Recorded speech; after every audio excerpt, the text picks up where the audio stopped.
Hello, good morning. Can you hear me?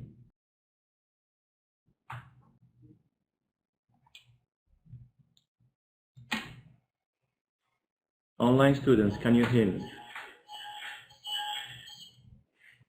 Okay, thank you. So we can start now. Do you remember last time we had to turn on maybe the video projector here and we just remind me before the course. Don't worry.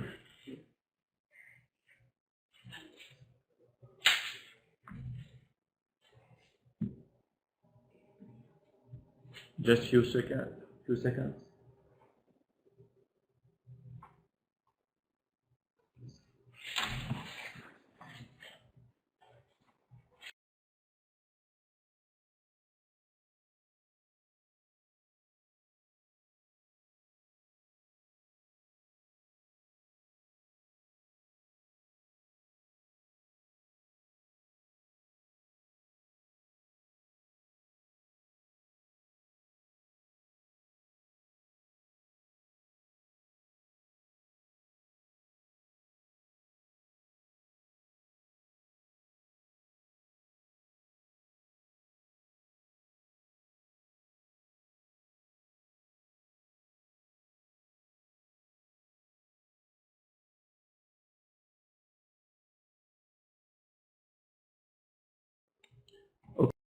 Okay, now, so we can start.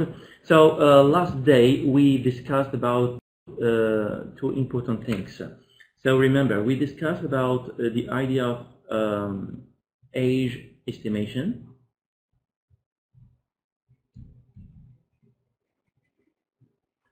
Okay, and we discussed about the block diagram that we can use to, for example, to estimate the age.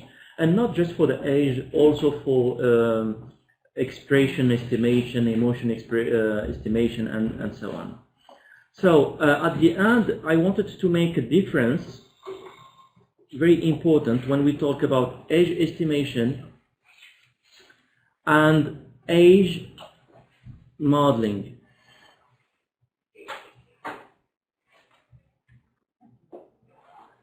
Okay. So always you have to make the difference between estimation and modeling. So when we say estimation, as an input you have a face, okay, and the idea is to guess the age of the person, okay. So this process can be done by human beings, okay, or can be achieved by computers. And here we can talk about computer vision, okay, computer vision.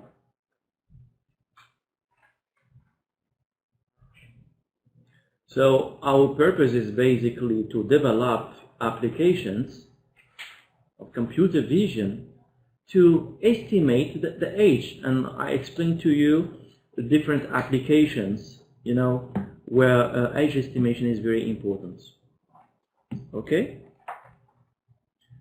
And at the end, I talked about age modeling, and I showed to you this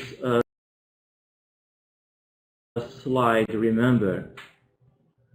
And the idea is that starting from specific face, this one, okay, we can imagine we capture a face of I don't know, 4 years old kid, okay, and we would like to modify the face artificially, of course, from child to adult, around 35 or something like this. And after this, the idea is to modify the face until a certain age, maybe 74. So here, or 75. So here, it's not about age estimation, but it's about modeling, we need to do this, to move from this phase to this one, artificially or digitally, we need to use models. For this reason, it's important to understand what is a model and how to deal with models. Okay? So, estimation, the output of your system will be just one value. You estimate something. Okay? You are looking for the age of someone, so you try to create, to develop a scheme, specific scenario, just to say, this person is 14 years old, this person is 15 years old, and so on. It's an estimation. At the beginning, the value you are looking for, it's not known. Okay? And you develop something to estimate the value. Model, or modeling in general, it's a little bit different. So probably you heard about models in other topics. Can you just give me some examples? Because this idea is very important to make difference between, estimation and the idea of modeling. Have you met some situations where you used models? Because very often, and you will notice this in many classes, many courses, in many books, people, they talk about models. Each time you start a project, you say, okay, do you have a model? Which model you used? And can you describe your model? Okay? So this idea is very important. You have to make, it should be clear, the modeling process. So my question for you, have you met in the past some situations in many fields where you had to use a model, or maybe you used this term in any field?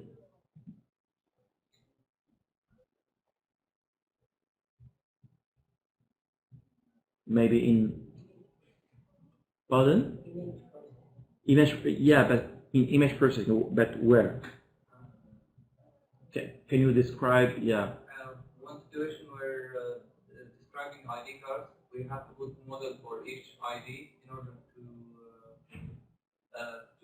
identify those cards based on image processing procedures. But we have to put a model for each one of those cards in order to know what's future existing on those. Okay. Okay. If I try to be more accurate and to say, okay, now I would talk about mathematical model. Have you met some situations where you used mathematical models? I'm quite sure some people here,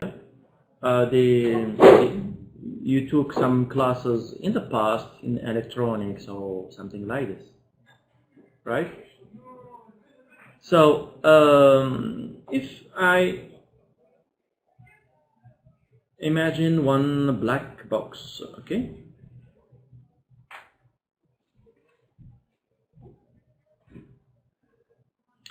So in this black box,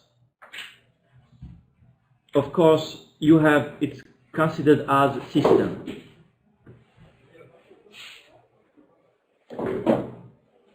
You may have some inputs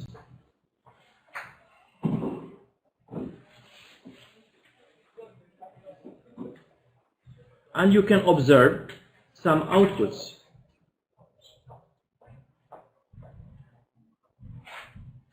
So imagine in this black box, you don't know exactly what happens inside. Okay, just maybe you think that it's electrical circuits, but in fact you don't know exactly how is this electrical circuit. But what you can control the inputs and you can observe the output, right? And anything which is inside, for you, it's not known. But maybe for someone who is the engineer who designed the system, maybe everything is known. We can imagine something, I don't know, resistance, something like this. Okay, whatever. Okay, maybe electrical, electronic, anything. So this person designed the system, electrical system. So he or she can control, you know, the input, the output, and all the information here are known.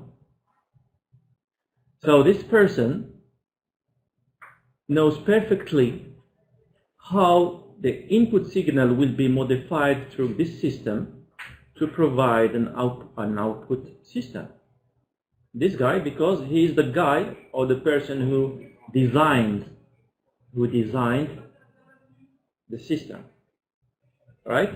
Now, if all this circuit is integrated in box, and we give you, as I said, just this box regarded as a black box, so for you, you don't know what happened inside. So what can you do? You can just observe, you can control inputs, and you observe the outputs. For example, in the input, you send one signal, and in the output, you will observe another signal. And it's up to you to imagine, to guess, to decide what is really the operation, okay, inside this black box. I give you a simple, very, very simple application, very simple example. And I think you will be able to do it. I give you a black box.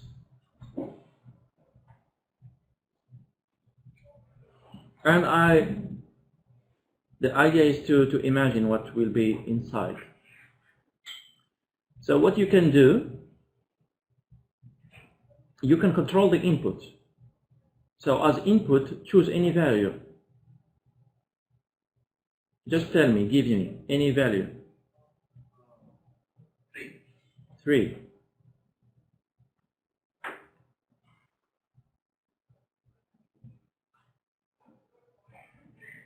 And you observe the output. You change the input, change it. 4. And you observe the output. What else? 0. 0.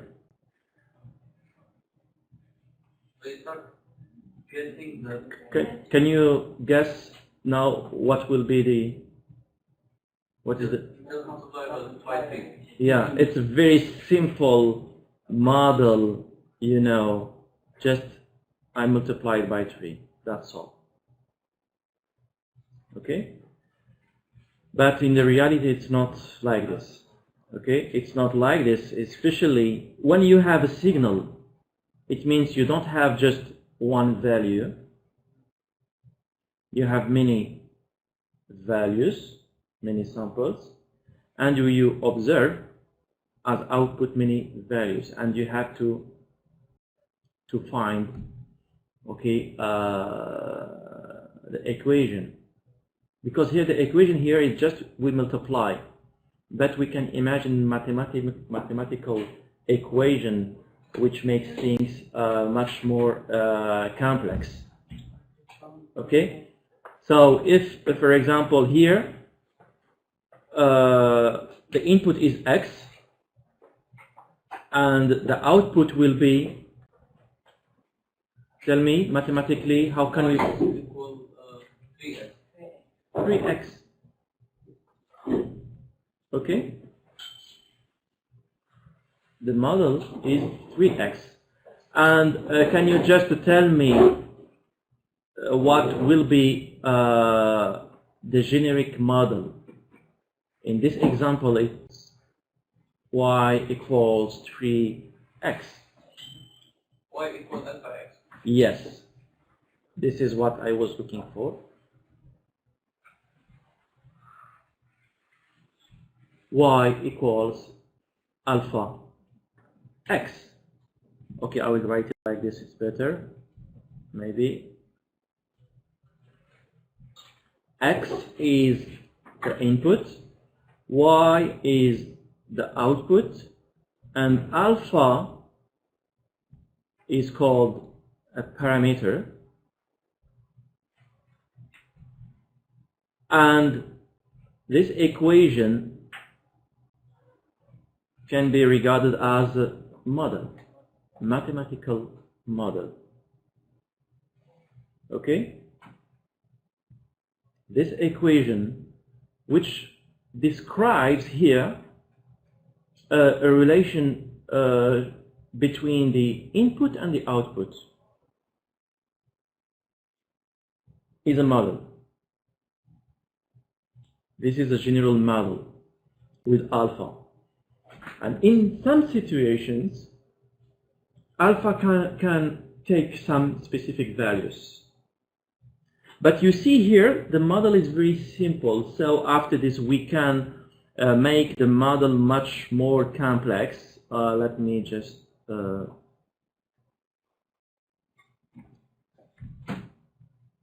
as I said, okay, this is a simple mathematical model.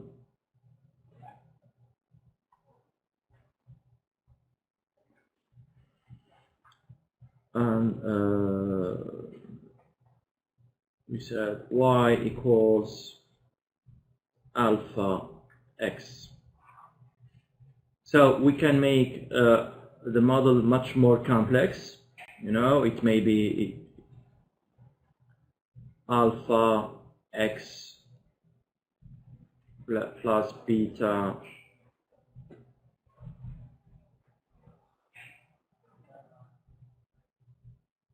gamma x plus c, or something like this. So it may be a model like this, or maybe we can make the model much more complex, and we can even add sign, I don't know, and the logarithm, and it becomes much complex mathematical model. Okay, I can explain. I can tell you that all people, you know, or all scientists in general, they work using models. Why? Because generally, when you observe something and you don't know what there is exactly inside, you have to imagine, and you have to find an equation to describe the reality. Okay? You have to find a mathematical model to describe the reality. And models, it's not just for, it's not just electrical models, it's not just for electronics. It may be anywhere in any field. Of course, including in image processing, in signal processing, in electronics, in economics, in many things. For example, in economics, if you want to predict evolution of currencies or something like this over time, so you can use, some models are used. So once you have the model, at least you know, you have an idea about the relation between x and y, between the input and the output. And if you know this, you will be able to predict the future. Okay? If you know what's the relation, what is the correlation between x and y, between the input and the output, if you have the exact, okay, if what I said, if you have the exact relation between x and y, it's finished. It means you will be able to predict the future, because you say, okay, I have the equation here, I know the equation, so give me X, I give you Y. Give me the input signal, I give you the output signal, and so on. And as I said, models can be used in all fields. If you work in the medical field, you can use it. In mechanics, economics, anything. So in the medical field, how can you maybe imagine one?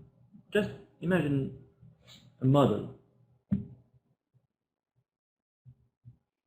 What can we model, or what can we try to model?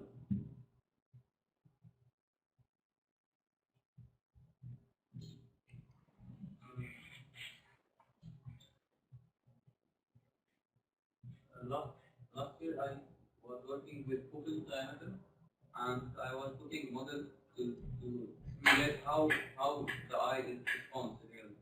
Trying to simulate The eye, okay, here just I try to draw a heart. Okay, so imagine a heart. This is a real heart, and if we are in, it doesn't look like a heart. It is? It's red at least. Hmm? It's red at least. Yeah, at least. Okay, so you can imagine it's a heart. Okay, so this is something real. Okay, but we can imagine that we work on a mathematical model of the heart, right? So how can we maybe imagine this model? And why? What should you identify?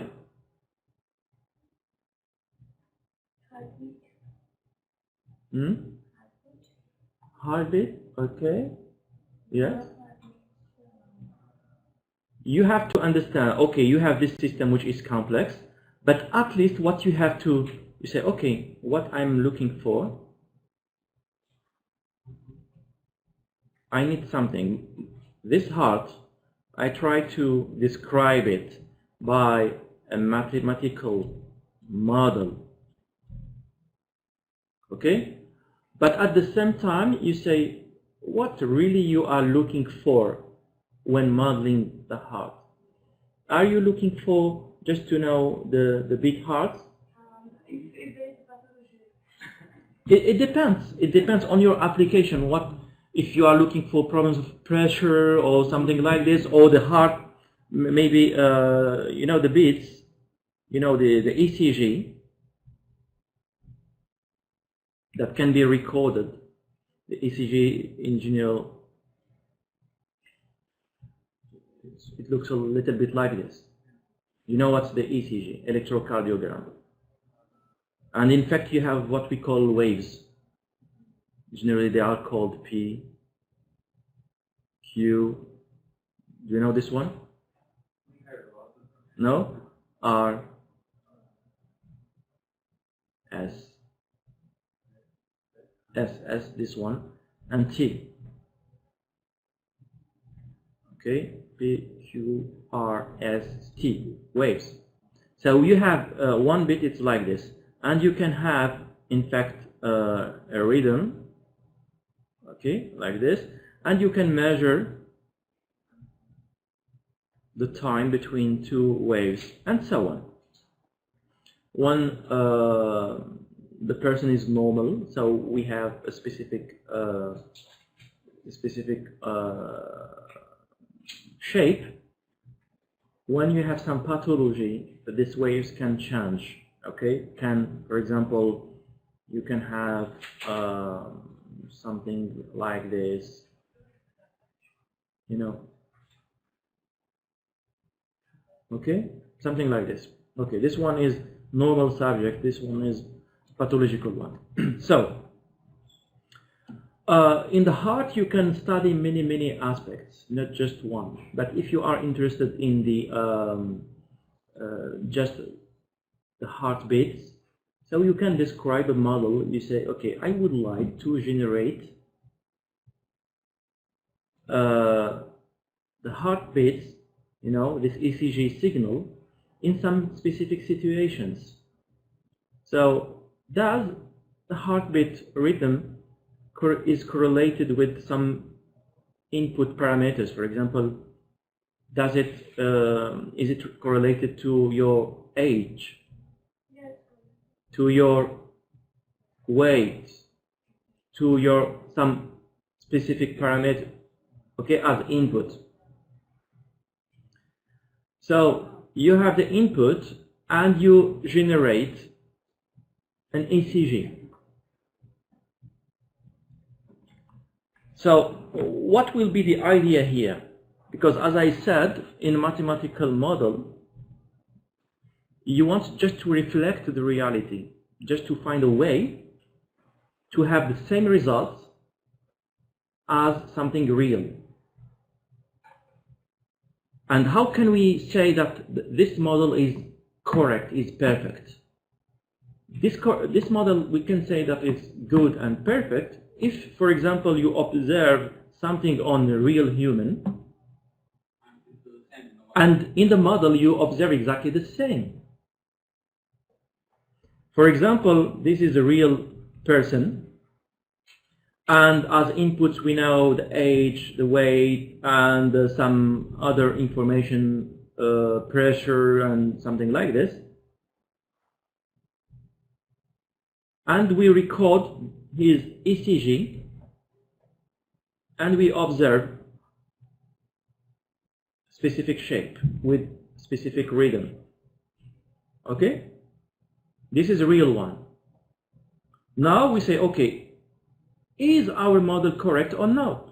We will try to use as input exactly the same information that we know from the real guy, and we will see if we can obtain exactly or approximately the same output.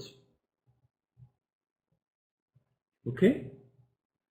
So if you have something like this, it means that your model is perfect. If you have exactly the same, it means you know exactly the correlation between the input and the output.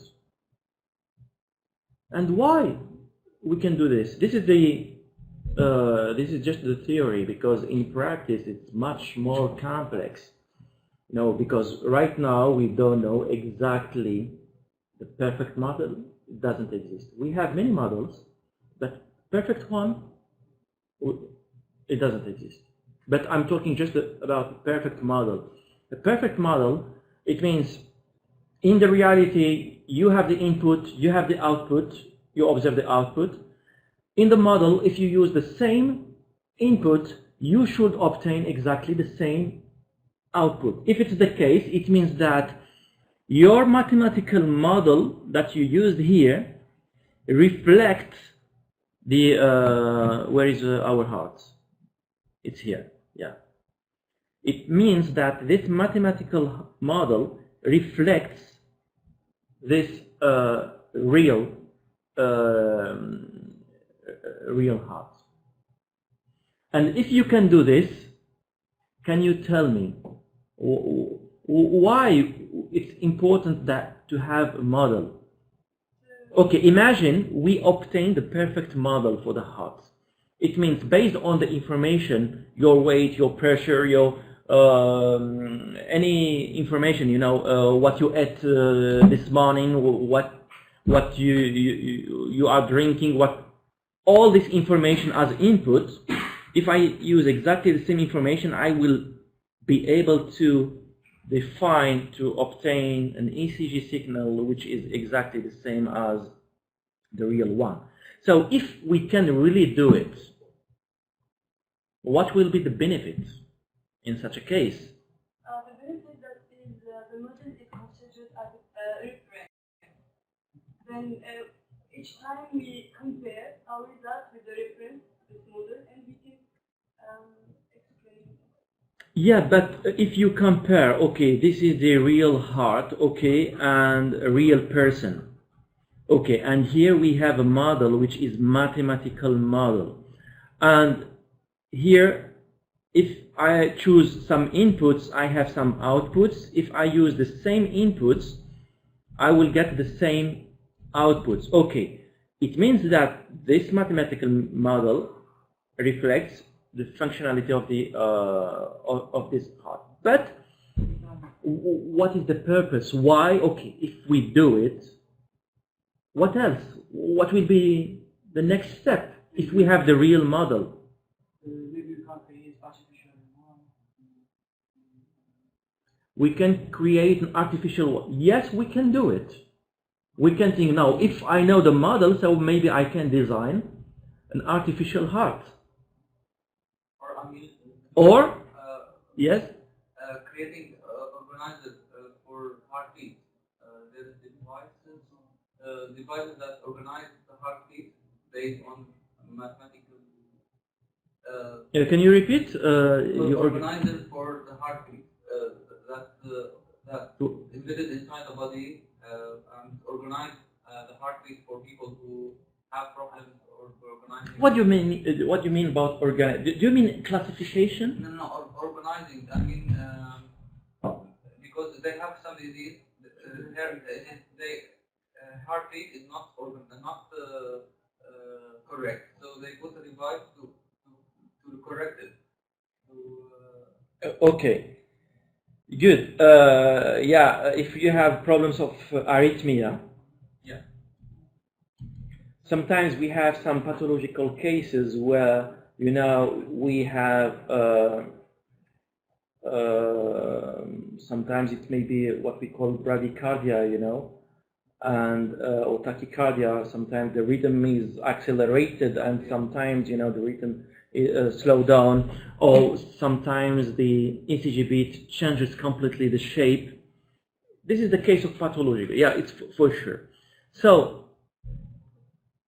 but yeah, there is need. She said she gave exactly the same what I was looking for. She wrote, we can predict pathology. And this is what I was really looking for. Once you have the real model, you can predict anything. Okay? So we can say to this person, look, I will give you, because I have the model, I will give you this software. And in this software, it's a kind of simulator. And you can even predict your situation. If, for example, if your weight is like this, if you eat this thing, if you drink this thing, if you do this thing, and so on, you will predict your ECG and your situation. Okay? So, when you have a model, you can predict. And if you can predict, you can correct. Because if you have a model and you say, if I if maybe my weight increases, I notice that I may have some problems of arrhythmias, because I have a simulator. I can know myself. This is the perfect case. But believe me, people are working on it. Lot of people working on different models, because it's complex, you know, the heart. And I'm not talking about the brain. The brain is something even much more complex. But I think this is the goal to reach. Because the heart, maybe, or the brain, we know maybe just 40% of the heart, or 50%, something like this. So the day, if we know everything about the heart, everything about the brain, it means we can avoid disease, we can avoid many things. Okay? So once you have the correct model, you can predict. And if you can predict, you can correct, you can avoid. That's why models are here, basically, you know, to predict the future and to correct things that we don't want to see. So you can imagine a mathematical model of a heart, mathematical model of a brain. But even if we say just the heart or the brain, sometimes we can model just some few functionalities. It's not all the hard. Not some people, they work on mechanical models. Muscle. Yeah, about the muscles, about how pumping, the blood and things like. So the model can be mathematical, something sometimes electrical, and so on. That's why I said it's a little bit complex. But here the idea is you create a model because you are interested in something. You say, okay, I would like to see just the output, and the output is this signal, and I need to see the correlation of this signal with the different inputs, and you define your inputs. You say, okay, I would like to see the correlation between the weight, heart, the blood pressure, the things that you ate this morning, and many aspects, and you try to find the correlation between this and the input and the output. So once you have a model, you can predict. You can predict the future, and that's why I said you can predict. You can try to predict anything, and you can try to model anything. So give me some examples, things that we may, I don't know, we can try to model. So when you think about models, normally just you observe things around you, observe your heart, your body, your eyes, anything, you can think about models. It's for sure. Give me some examples, some other models in any field.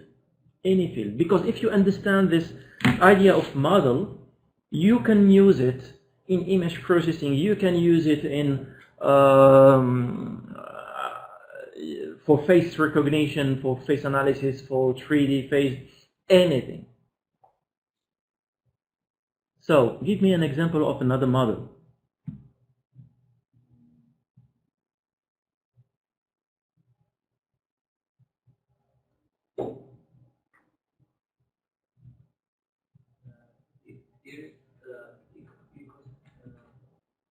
Auditory system.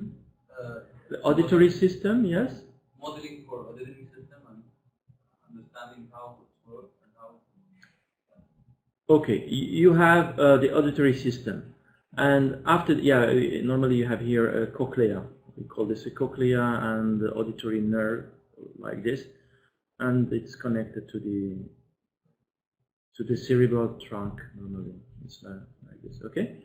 So we have cochlea, it's not like this. Cochlea looks like this, in fact. Oh yeah, it's too much. Okay. So, but if you are interested in the auditory system, you have to understand what you want to model. Do you want to model just the mechanical part? Do you want to model functionality? You have. So maybe we can model how to say, because some people, they can hear properly from a given frequency f1 until f2. Some people from f1 until f3, and so on. The bandwidth is not the same. The bandwidth is not the same. So we can even have bandwidth different, which depends on the ages also, or pathologies. Some people, we can have bandwidths like this, depending on the person. This is the person 1, person 2, person 3. Some people are, they have some pathologies. They can have something like this. Why? Because they have a problem in this bandwidth, So here, if you have a real model, you can, for example, estimate the way this bandwidth will change over time, if you want, or maybe if you use your auditory system in some specific situations. For example, you are used to hear music at 100 dB every day, and if you do this, you may have some troubles, you know, in your auditory system.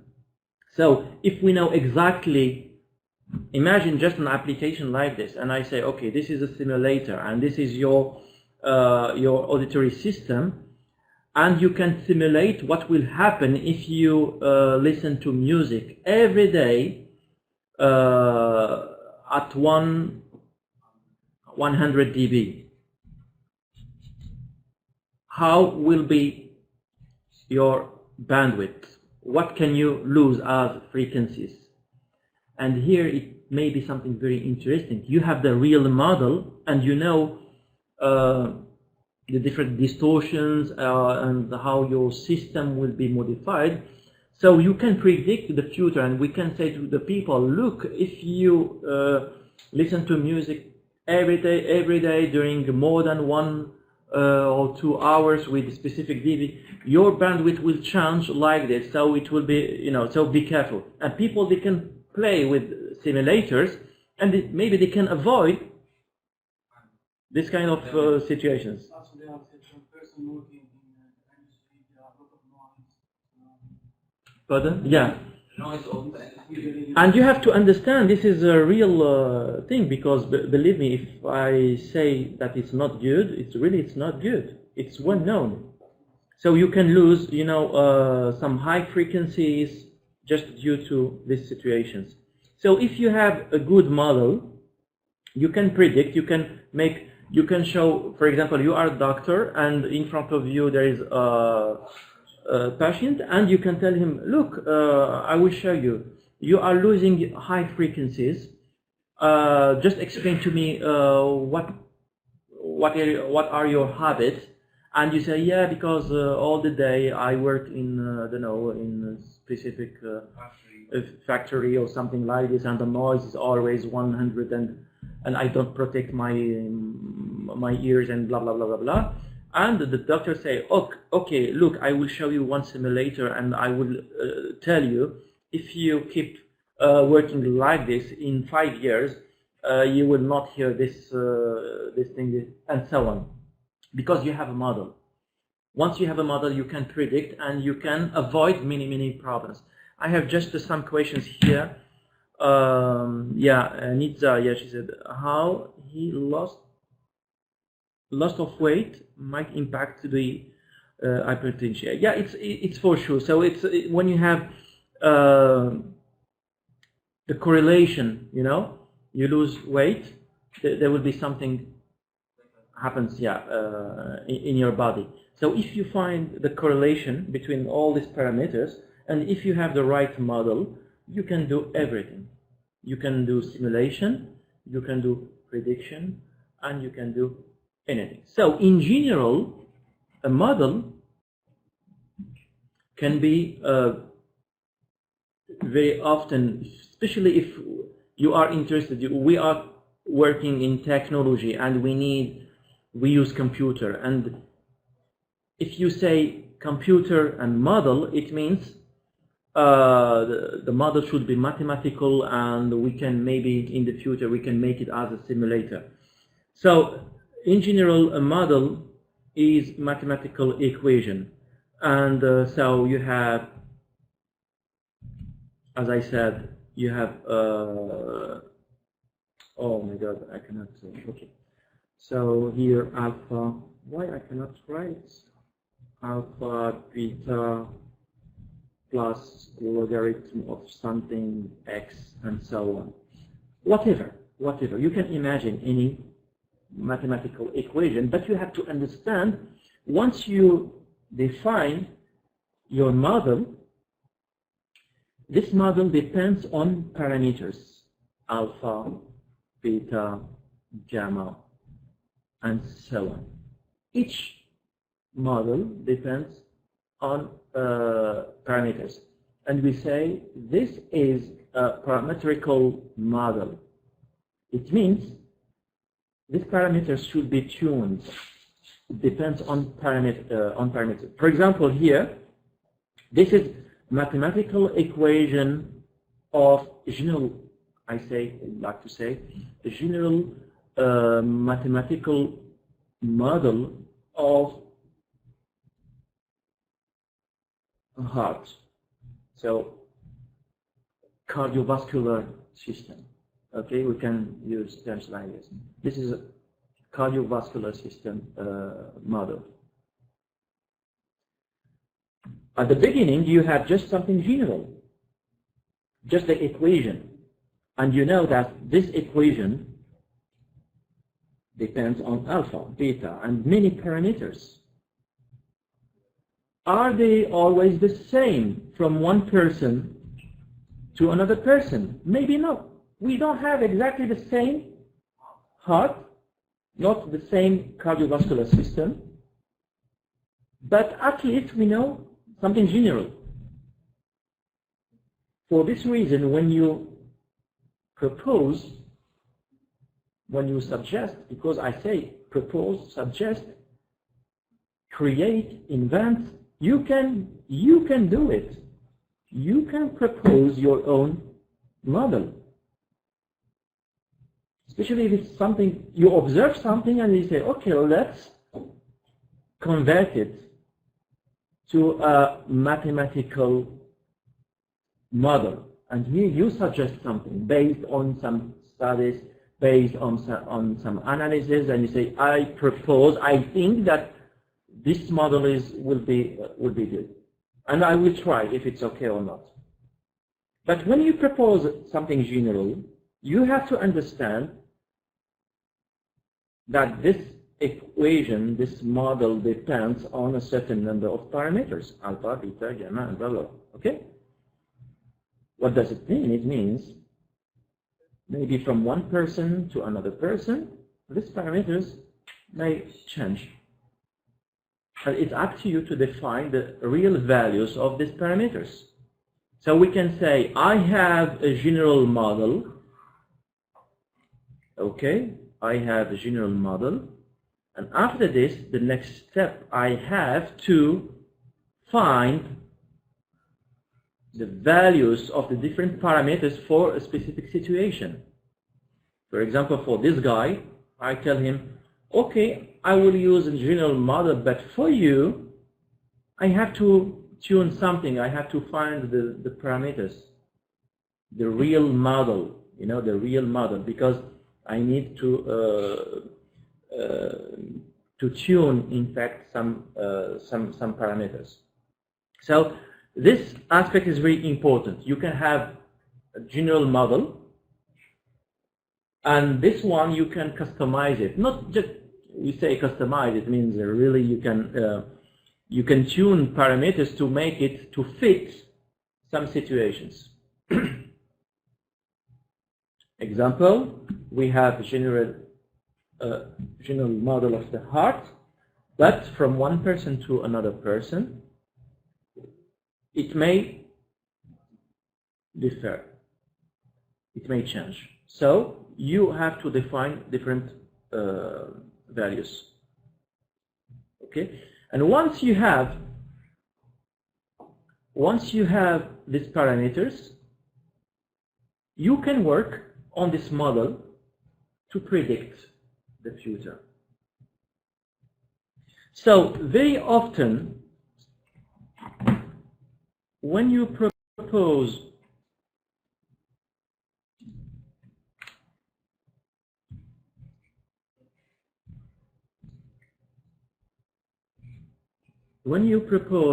a parametrical model, and I said that to be accurate you have to estimate parameters of this model, and once it's estimated you can start modeling or simulations or prediction or anything. If you have your mathematical model, it's here. You found all you tuned, your model. You have the values of alpha, beta, and gamma. After this, it's finished. Your equation is well known, and you can start working on it. You can start do simulations, you can start predictions, you can start, okay? So, we can maybe do a yes? model for each pathology. Pardon? We can do a model for each pathology.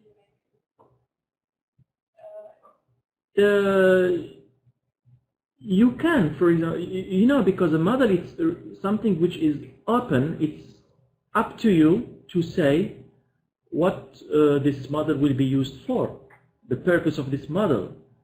If you think, you know, just you say, okay, I will discard all the pathologies and I have just this pathology, and I create a specific model and I see how different parameters or different signals change in this, within this the case of this pathology. Why not? Kind of modeling Yes. from different point of view. Yes, the models is from different point of view. It depends on what you are really looking for. When I say I model the heart, it doesn't mean I model everything, including, you know, the mechanical, electrical, and all the aspects. It may be, that's why I said at the beginning, it's very, very, very complex. Some people, they are experts in biomechanics.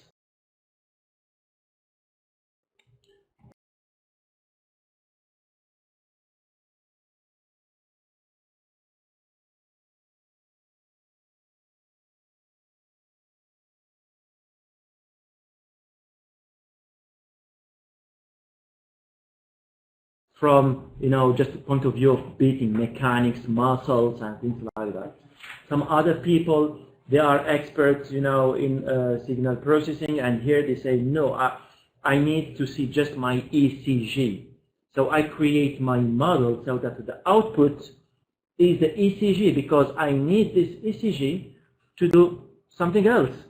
And they create their own model, and so on. So you can create your own model based on what you are looking for. So you can imagine the output, you can imagine the input, and after this you propose a model. Once you propose a model, you don't know if at the beginning it works or not.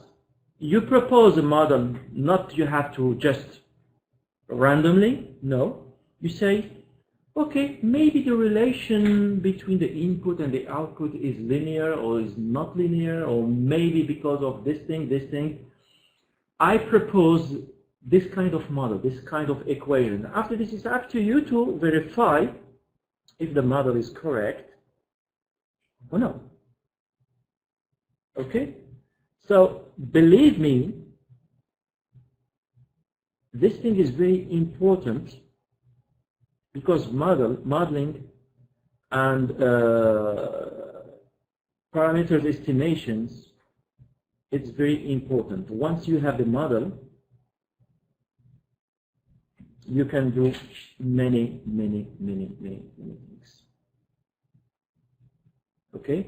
So, define your objective. What do you want to estimate, to analyze? Define also your inputs. What you can observe, what you can measure. And after this, try to find connection between the input and the output through a model, mathematical model. Kind of reverse engineering for biophysical reverse engineering is you have something Yes. already exists and you're trying to Exactly. make a model. Exactly. Believe me, as I said, just look at your body, look at your, I don't know, around you. If you find, I don't know, here we have a video projector, we have a screen, microphone. So for each system, or each functionality, It corresponds to a model. You can create a model for it. If I take just this microphone I'm using, this microphone is a system. Okay?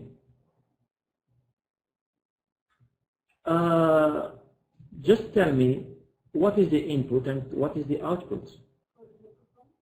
Yes. Microphone, and look, I can imagine some students now, they are online. They hear my voice. And I don't know what will be the quality of the voice. I'm quite sure they don't hear exactly the same, the voice, as you can hear me here.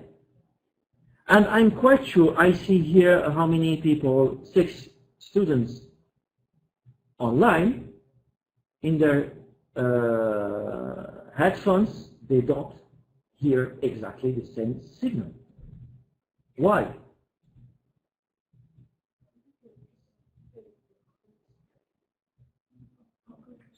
Why? Tell me why. You will not hear the same. So if I say all this process,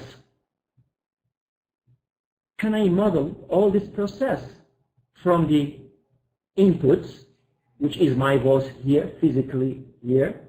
This is the starting point. The output is the sound there. Okay? So can I model this? Because if I have a model, I can say, okay, for example, I see we have some online students and we have Praveen. Okay? Imagine I have the model.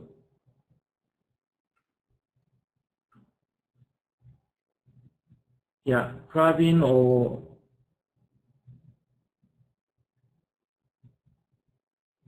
Praveen, where are you now?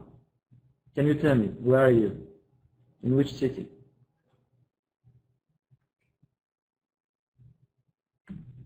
Are you here? What's this?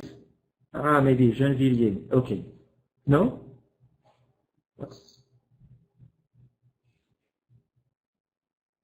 Oh my God. Riyadh. Okay. Nizza in the UK, right? You are in London. Okay. So we can imagine to model the sound, the input. I'm talking here. Good. So each one is in a specific city. Good.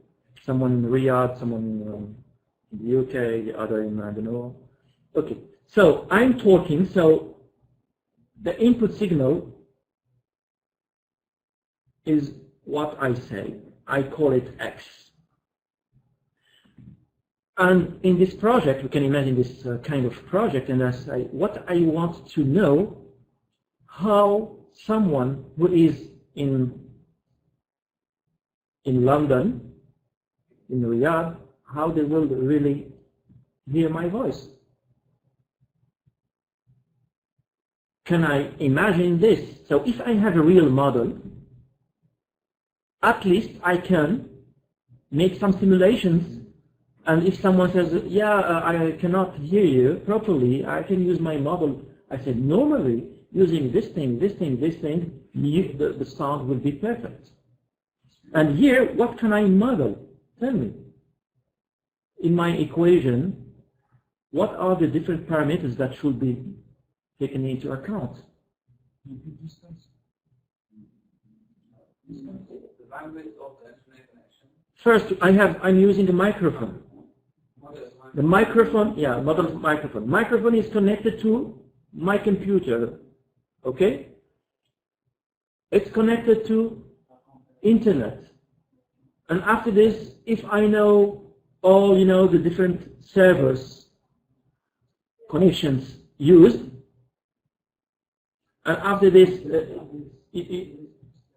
yeah, we can use IP addresses, things like that, because why? The frames, when we send the frames, they will take different paths. different paths. It will go to different servers. So it will not be the same from one person to another one, right? And after this, you have providers, who can modify, the bandwidth and something like this. And the output will be one signal. Why? Because you are using maybe headphones. And I don't know which headphone you are using. So I can also model this system. So you imagine that first the input is my voice. And here I have my microphone of course, my computer. After this, the local network here I'm using in the university, local network, and the provider of the web. After this, the different servers, until it arrives to your computer and your headphone. So here I can even, if I say, okay, I can say this is the relation between all these different parts. It's a kind of in series, additional in series. So I can model this one, I can model this one, I can model this one, this one, this one, and this one, and I will obtain the final signal. So here, all this may be a model. So if I create a model for my microphone, I create a model for my sound card, or I don't know, because it depends on also on the sound card, and I create a model of how different paths can be used, in the internet and provide them with the bandwidth and so on. I will be able to estimate maybe the signal in the output. So I can just, if you give me as information about your location, if you give me information about your provider, about some different information, I will be able to create a kind of simulator to have an idea about the quality of the sound, how you will hear me if you are in this country, this city, if you are using this provider, if you are using this type of headphones, and so on. So I integrate all this information. So just tell me this information will be at which level. What will be this information? No, in parameters, yes. This is what I was looking for, parameters. So I will tune my parameters for my situation, or your situation. Because I have a general model, okay? But I need some information. And I say, okay, for some specific parameters, because once you have the parameters, you have the perfect equation. At the beginning, when we talk about the model, sometimes you don't have the parameter, you have just something general, the relationship between x and y, okay? But we know that it may differ depending on some information, because I say, okay, I want to create a simulator, but I need some information, so I have to pass some parameters to my model. Where are you now? And you say, I'm in the UK. Which kind of headphone are you using? And you say, I'm using this headphone which has this bandwidth, or I don't know. And it will be a kind of parameters. And more of the parameters I have, more complex the model will be more close to reality. Yes, of course. If we try to be close to the reality, the model will be very, very complex. Okay? And you will have to tune a lot of parameters. For this reason, sometimes we don't try to create the perfect model because we say, no, we cannot do it. It's too much.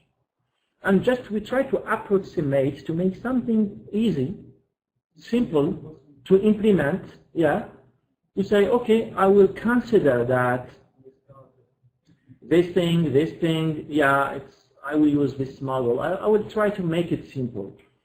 This thing, I will try to make it simple, and so on.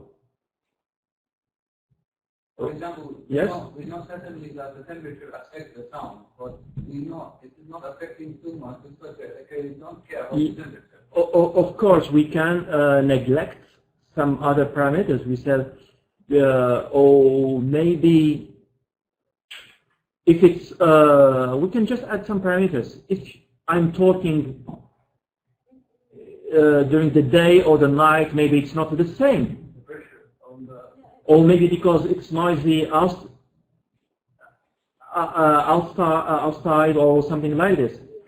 You know, we can make the model very, very complex, so you cannot model everything, but just you try to be a little bit close to the reality. And sometimes we can find just some simple models. If the models are linear,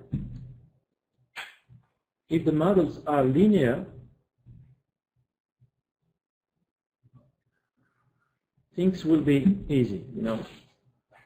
If they are not linear, we say non-linear, it becomes much more complex.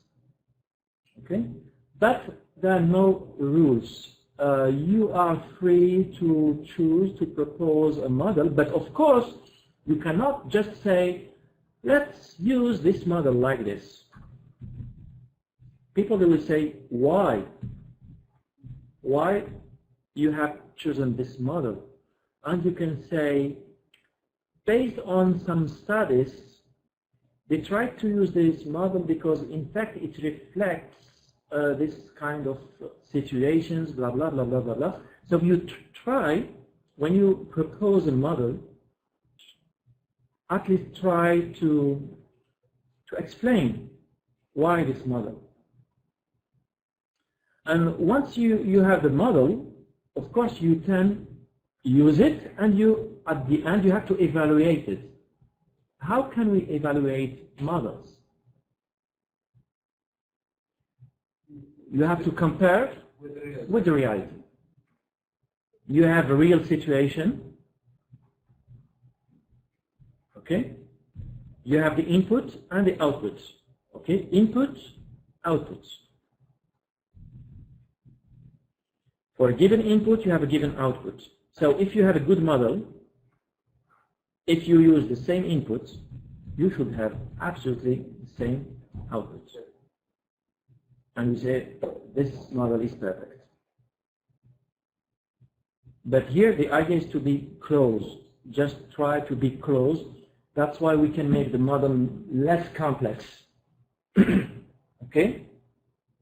If you make it complex, at least you have to show why it's so complex. At least you have to show, you know, your results. Okay? In fact, sometimes no, it's complex, no, it is perfect. Maybe. It's not always the case. Because do you think, if you imagine just one complex model without thinking, just like that, you say, yeah, I will try to use a complex model with the equations and I don't know, but maybe it doesn't reflect the reality. So you made it complex for nothing. So if you make it complex, at least you have to analyze your system, and you say, you don't have to start from the idea to be complex or not complex. You have to start from the idea, does it reflect the reality? What I'm really modeling. I know that in the reality, this parameter depends on this parameter. So I will add this equation. And after this, okay, this parameter depends on the other parameter. So I will add another equation, and so on. And you will create your model at the end. Once you have a model, as I said, you can predict. You can use it without experiments. If you have a model, you don't have to use experiments. We can predict, for example, in the medical field, we can predict disease easily. And I can tell you, if you give me your weight, your age, your what you are used to eat in the morning, for the dinner, for the lunch. Do you imagine if we have a model like this to predict disease in the future? It means that we can change many things. But it's not the case. It's not the case because we don't have a perfect model so far. That's for sure, because if it's the case, I will implement my application on my smartphone, and I can control everything. For example, if you want to avoid some pathology, some cancers or something like this, okay, you have a simulator. Just play with the different parameters and say, yeah, how you can avoid this pathologies. People are working on this, but for the moment, you know, the models are too simple. Because have you heard in the past, or even now, they said, okay, there is one study, research team, they said that if you eat a lot of, I don't know, chocolates or I don't know, it increases, you know, the probability to have cancer or something like this in the few years. You heard about not chocolate. Chocolate is good. For, no. Okay, let's I don't know. If you are a smoker, you know, maybe if you smoke more than 4 cigarettes per minute, so here you increase, you know, cardiovascular disease you multiply by 10 by whatever.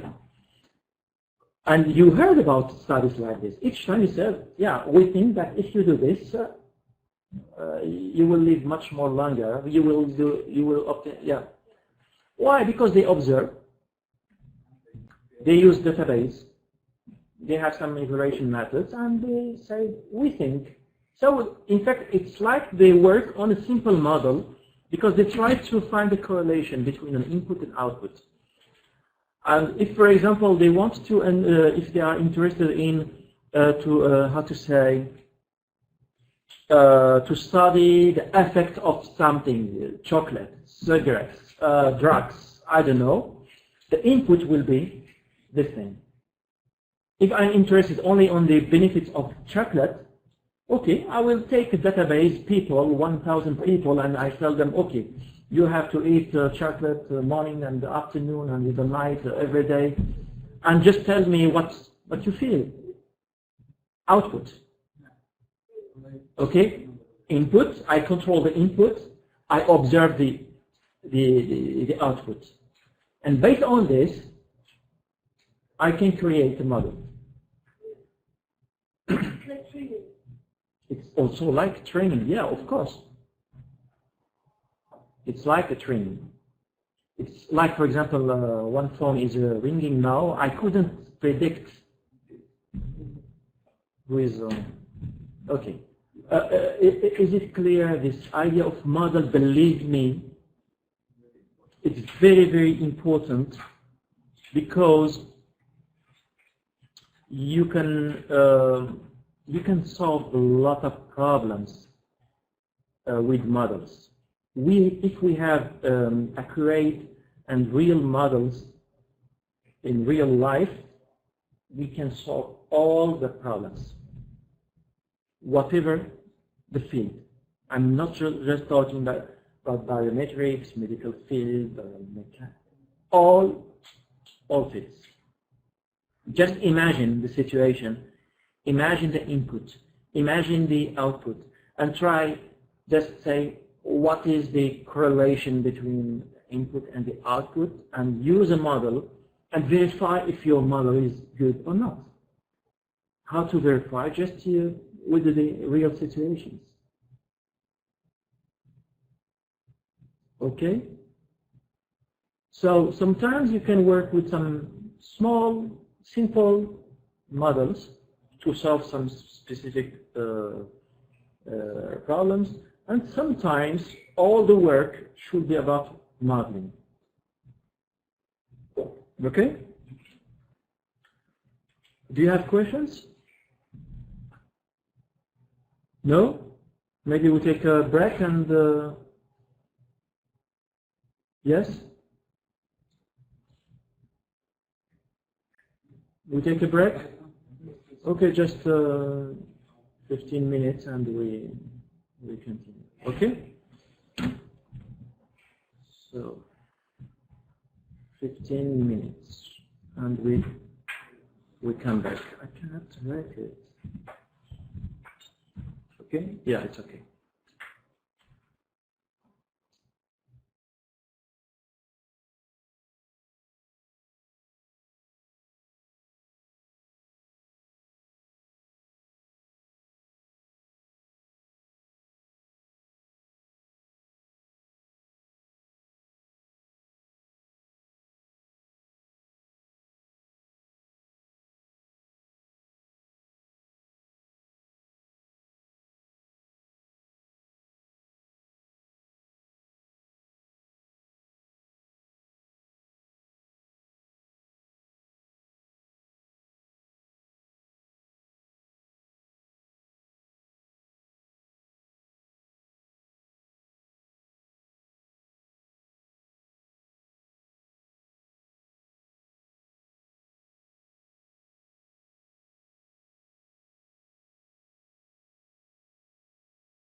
Okay, so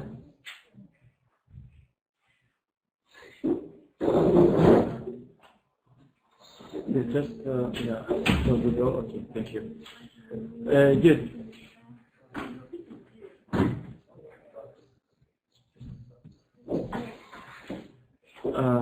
Any question about regarding the models?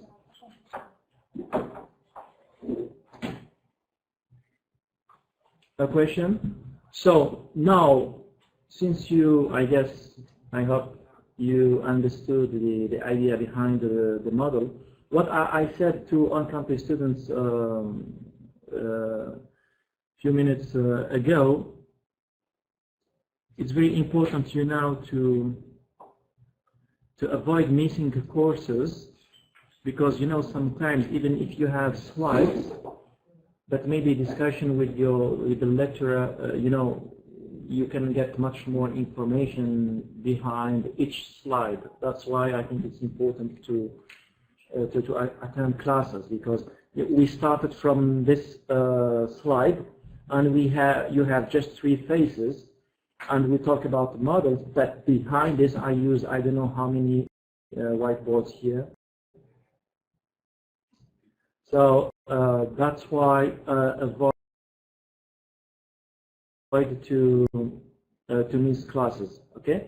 So since you understood the idea of models, so how can you imagine,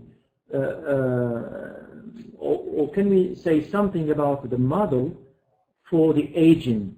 For the aging, as I said, if, for example, I have as an input, you know, the face, this one, and we are interested to predict, you know, faces in the future.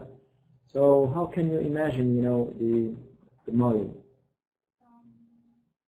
We can put as input what will be the input? what the person can eat is eating.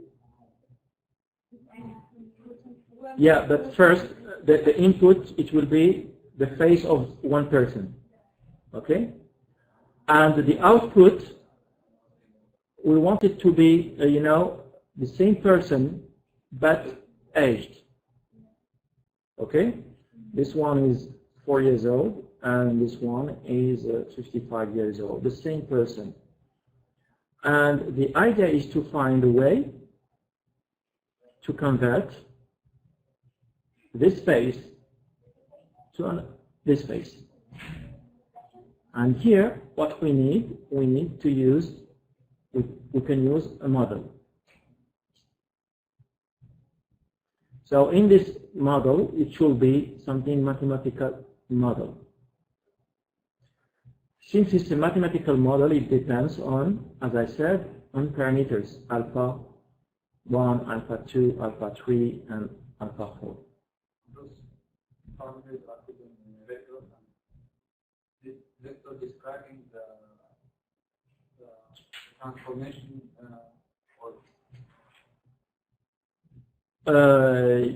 in fact, these parameters normally are the parameters of your equation, because basically you have an equation, it may be alpha 1 x squared plus, you know, any mathematical equation, whatever, but at least it describes a specific situation. This is a general Asian model. We can say this is a general Asian model.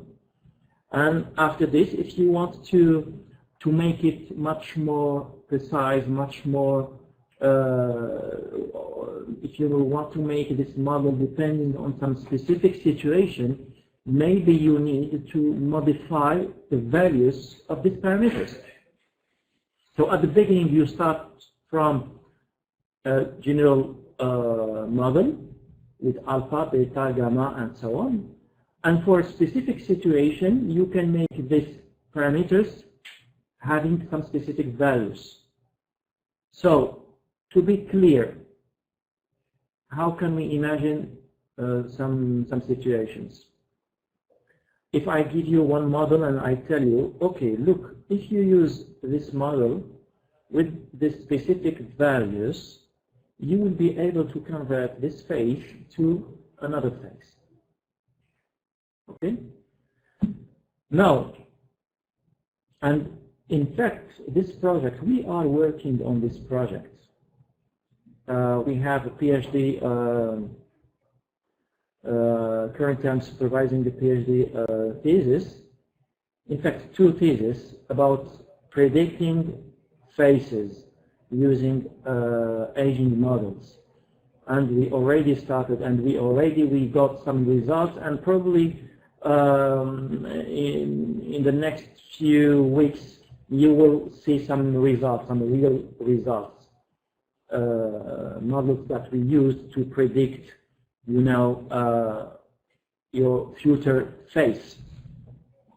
But at the same time, we can take into account not just as an input, not just the face, but maybe we can take into account some specific information. For example, in the research, what we are doing now, we take into account if the person is smoker,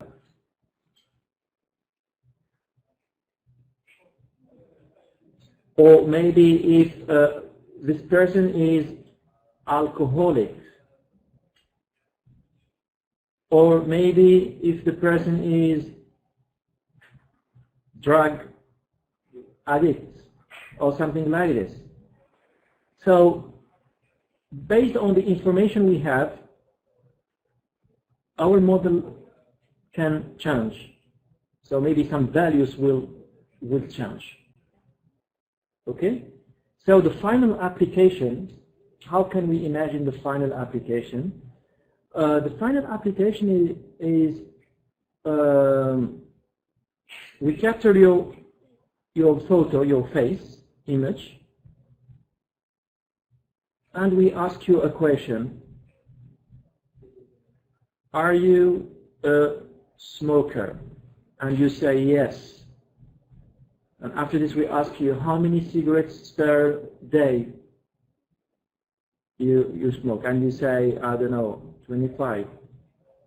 Since when you started, you know, smoking, and you say maybe 15 years old, 15 years, and so on.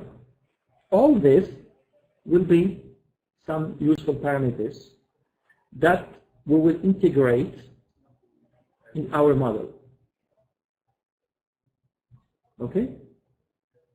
So we integrate this in our model, and we use it to predict your face in the future.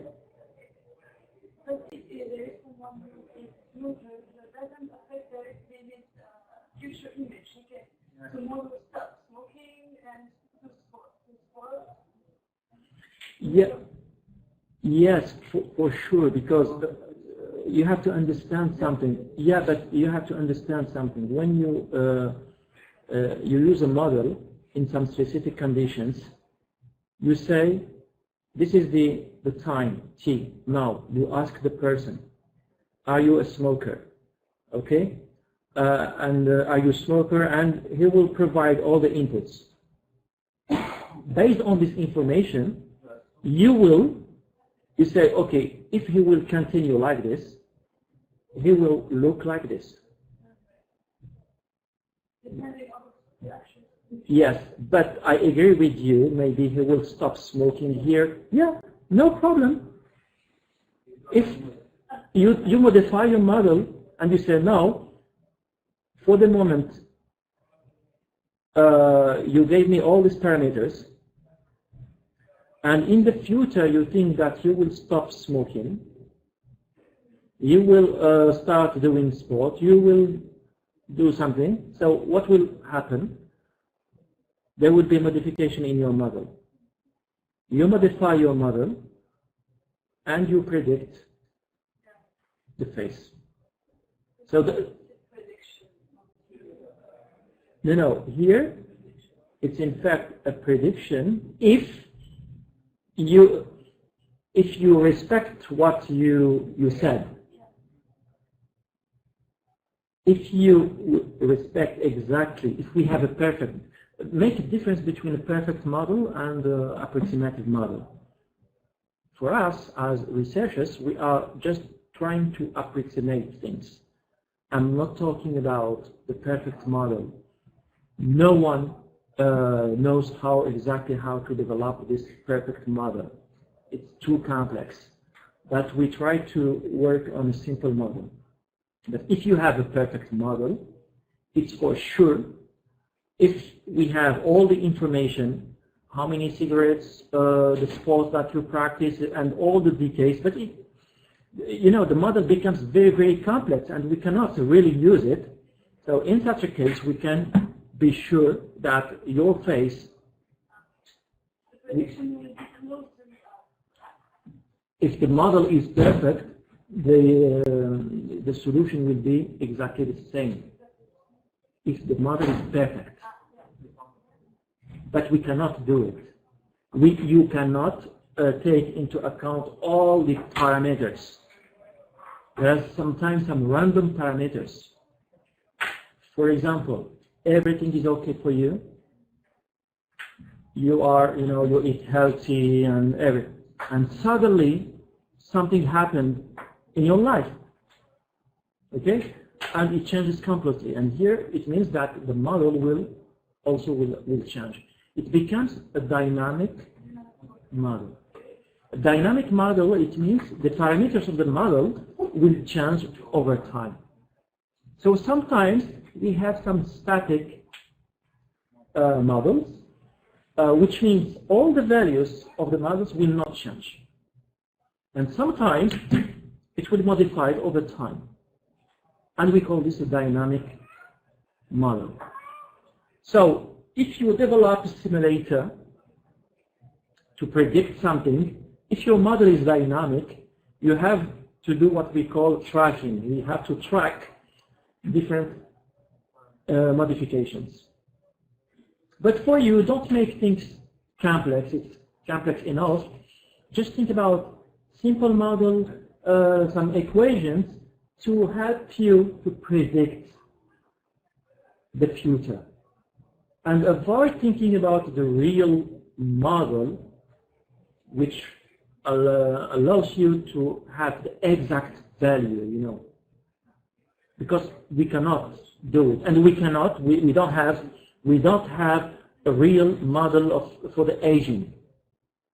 I can predict your face when you will be 65. We can do it for sure. And if you want to see your face, no problem. Just I can see with my PhD student, and we have an application for this. We have developed something. And even we have developed a model to make persons younger digitally. But it's a model. And what we did, in fact, just to validate the model, we took, for example, to make the persons younger, we took some photos of some people, well-known people, some movie stars, at the ancient scene, and we took their real face when they were, I don't know, 6 years old. Okay, and now maybe someone who's famous is 35.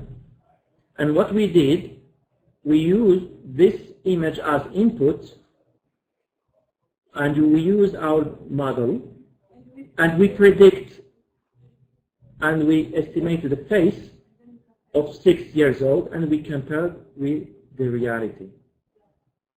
And what did it find? Similar? I can ask Elam to show you all the results we obtained. And also, Farnas is working on 3D, because we did it on 2D images and on 3D images. And here you can see, for example, we did it for Harry Potter, for many movie stars, and you can judge yourself. We can show you the We can show you, in fact, the predicted face and real face, and you can compare. But models can be improved, of course, because, as I said, you propose something, you will obtain a result, it's for sure. Sometimes you are satisfied, sometimes you are not satisfied. In such a case, what you have to do, you have to improve. Okay, you have to improve your model. So everything is about model. It's like, what can we imagine? Other situations about modeling. Think about something we can just know.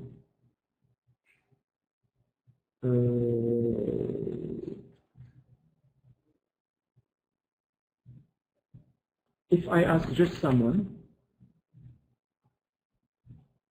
I give it to him the ball,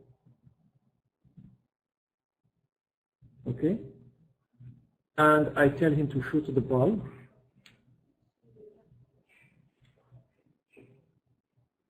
So he will shoot the ball. This is the trajectory of the ball. It will be like this. And I say, okay, now I will create a kind of simulator, and I will try, because this guy, when he will shoot the ball, he will use some, he has a specific height and weight, experience, I don't know, he will apply, he will use his muscles, everything. And we can imagine we measure all the energy he will be using and the movement he used, to shoot this ball. And we create a kind of simulator, and we try to, for example, using the same energy, we have to obtain the same movement so that we can shoot exactly, it's like a robot, Imagine this one is a real one, and this one is a robot. And I want that my robot does exactly the same as the real one. So we should use a model. We should know what are the different parameters involved to create this shape. It will be the output. Okay? What are the inputs? You have a lot of inputs. You have inputs about this person, biological information, and all the measurements you did,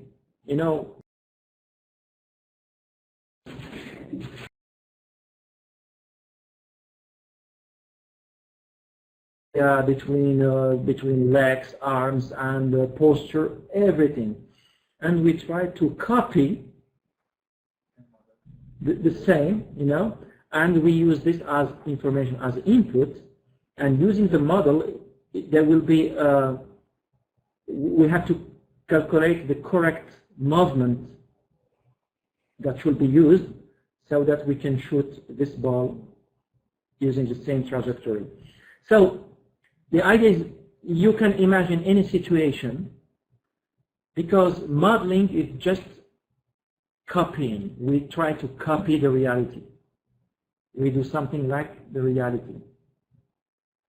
And you can understand, life is like this. When we create a robot, in fact a robot, just we wanted to do exactly what the human being can do.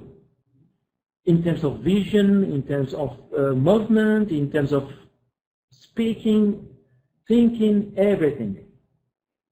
So just what we try to do is to copy. When you copy something, you expect to obtain the same result as the real one. It's like a training, okay? So this model is a way to copy some information from something real to reproduce exactly the same results as the real one. Okay? So that's why for you, it's important to understand this thing which is general, and to make it as a special, how to say, as a special application. Here, I was talking about aging, where the idea was to predict the age of someone. Can you tell me if I tried to copy or not the real life? Because why? Because this guy is years. He will be aged 7, 8, 9, and each time I can observe real faces, okay, until he reaches 35. So the reality, we can access to the realities for sure. But does our model will follow exactly the same changes or not? So this is a face, a 6 years old face. My model can predict the face next year. I will obtain another face, and I have to wait to see if my model is good or not. I have to wait 1 year until, you know, this face changes. I will obtain the real face, and I can compare it to the face I obtained with my model. If it's completely different, I can try to adjust, to modify, to say there's something wrong in my model, and so on. So this model is, in fact, we try to just to copy the reality, and sometimes you have to distinguish between the general model, the general mathematical equation, and how to tune, to set all the parameters of your Because maybe, look, maybe your model, your mathematical model is good, but you will obtain bad results. Why? Because different parameters, you didn't set them properly. Okay? So think about the model and how you adjust all the different parameters. And if the output is close to the reality, it means that your model is good. Okay? Sometimes we use, you know, some schemes like this. We use schemes like this.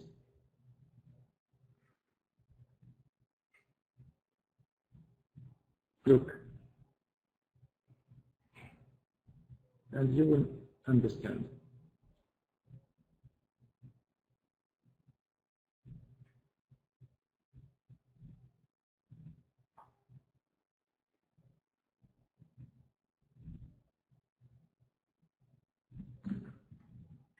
Okay, so can you understand? This is something real, and this thing is model. This is an input, and this is the output of the real system. And this is, look, we use exactly the same input, and we have the output of the model, and what we can do here, we compare. Okay? It depends on how we compare, and you will have here an error. And this error, you can use it to tune, to adjust your parameter. We call this, all this, we can call it adaptive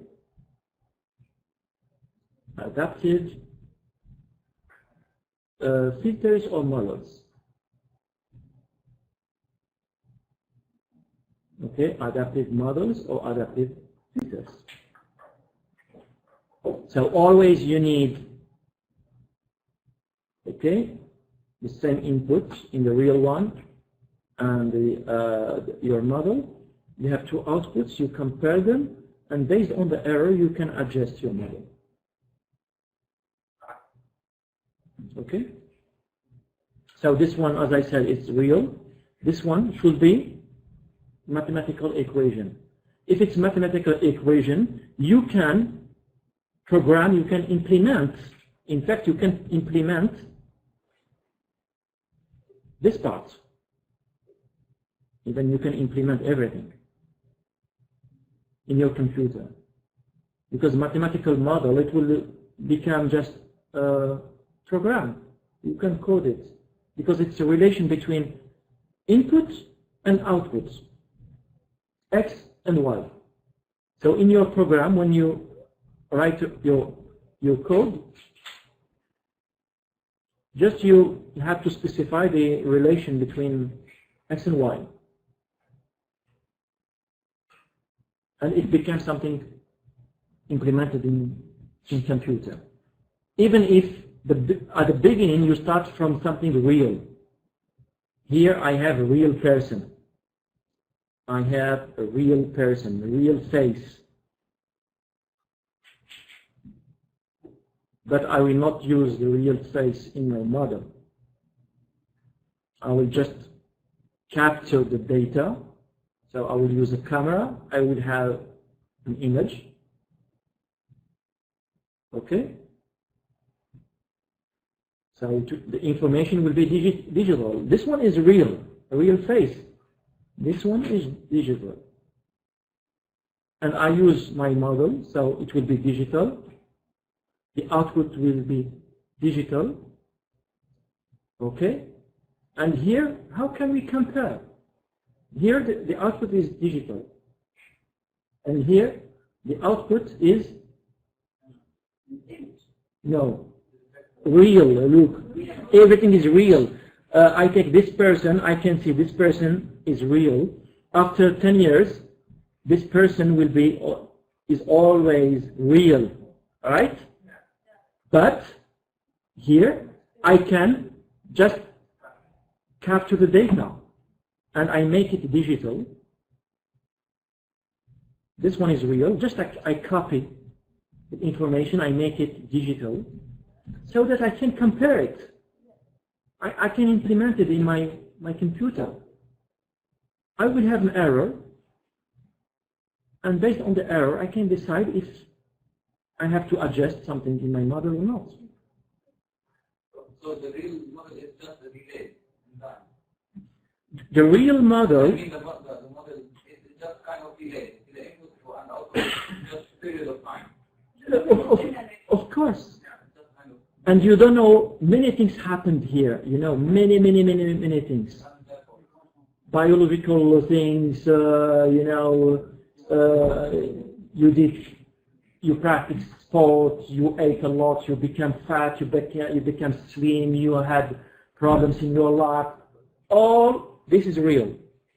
It's very complex system, very complex system.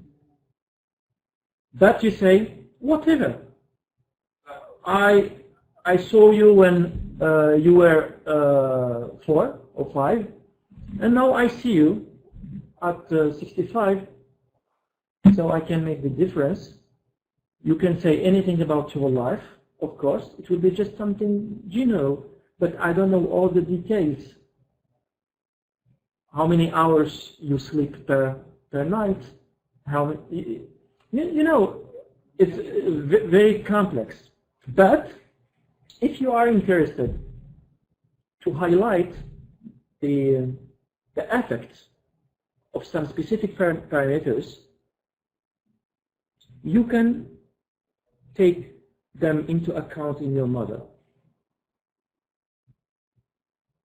Okay, if you want to have an idea about the effect of some parameters, so just include them in your model. Otherwise, you exclude them. It's because, as I said, it's too complex. So there is not one way to create a model. You are just a beginner. If, for example, now you understood the idea behind the model, and after this we give you an application or a project, and you think that you need to use a model. The first question to say, okay, which model should I use? So the first thing, what you have to do always you have to start with what we call the state of the arts. You have to state from the literature to say, are there some people who work in this field and who propose some specific models? Yes or no? This is the question. That's why you have to read some studies about modeling something, and you will see what are the different models that have been proposed. Maybe some models you will discard them. You say, yes, these models are basically for mechanical point of view, so I don't need them. But I noticed we have 3, 4, 5, 6 models proposed by some different people. And you say, yeah, why not? And after this, you can start studying these models. And once you understand, you will understand maybe that the first one takes into account some situations. The second one takes into account other situations. And you say, okay, now I understood what they did, but for my application, I have to take into account another situation. And here, you can propose your own model.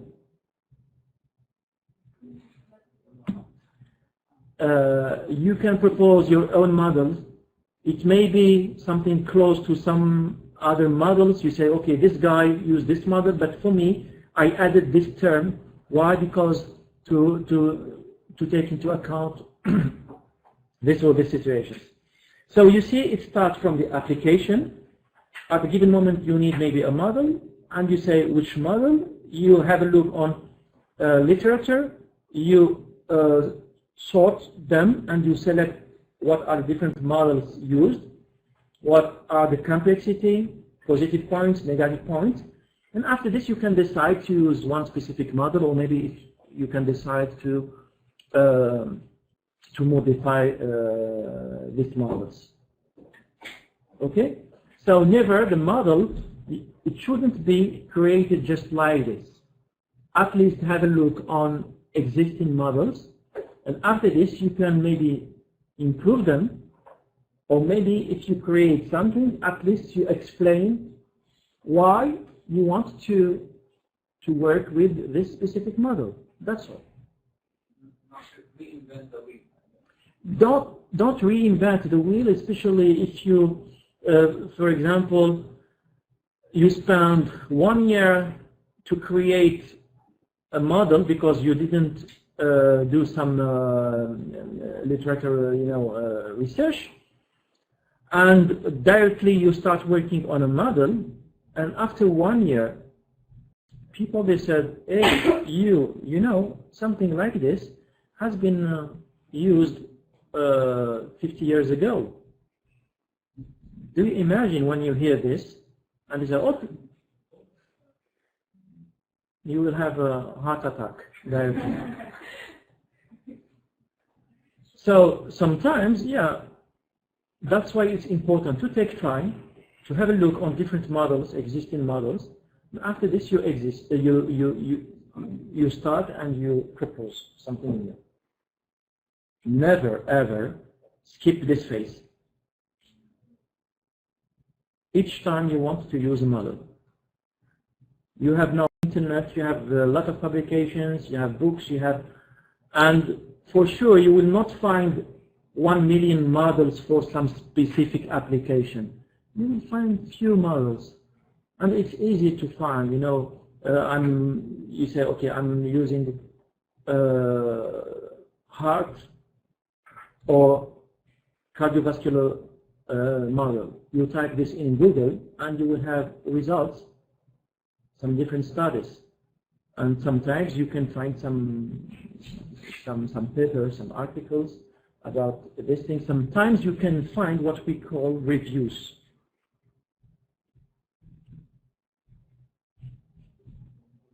Reviews are done by some people. They have experience. They worked in the field. they met, they use a lot of models, and after this, based on this experience, they can write a review. And in this review, they can, in the review, the purpose should be clear. For example, cardiovascular system models, mathematical models.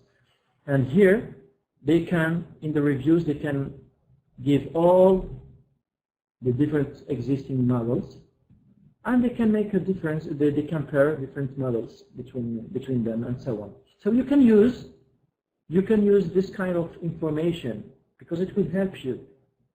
And benchmarking is a little bit different. This one, benchmarking is when you develop an application, a model or an algorithm, you create something and you want to test it. Yeah, to test the performances, what you would say, okay, let's do this benchmarking, and you take some specific databases that all people use to get the benchmark, to have the results. It's the way to evaluate your performances. Benchmarking is a way to evaluate the performances of what you proposed. But a review is different. If it's about specific topic, if it's about some specific models, you will find all the different models that have been used. It doesn't mean sometimes the authors can compare, and sometimes they cannot compare. You can compare different models if you use them in a kind of competition in the same situation. And here, yes, you can use benchmark. You can, in the same situation, you use a benchmark. At the end, you will have, all the results for each model. You will have the performance based on the benchmark you selected. So make the difference between the review, which basically, you can discuss about different solutions about the topic you are interested in, and the way we evaluate the performances of each solution. Imagine in the literature you will find 4 models. Okay? And you propose your own model. Your model.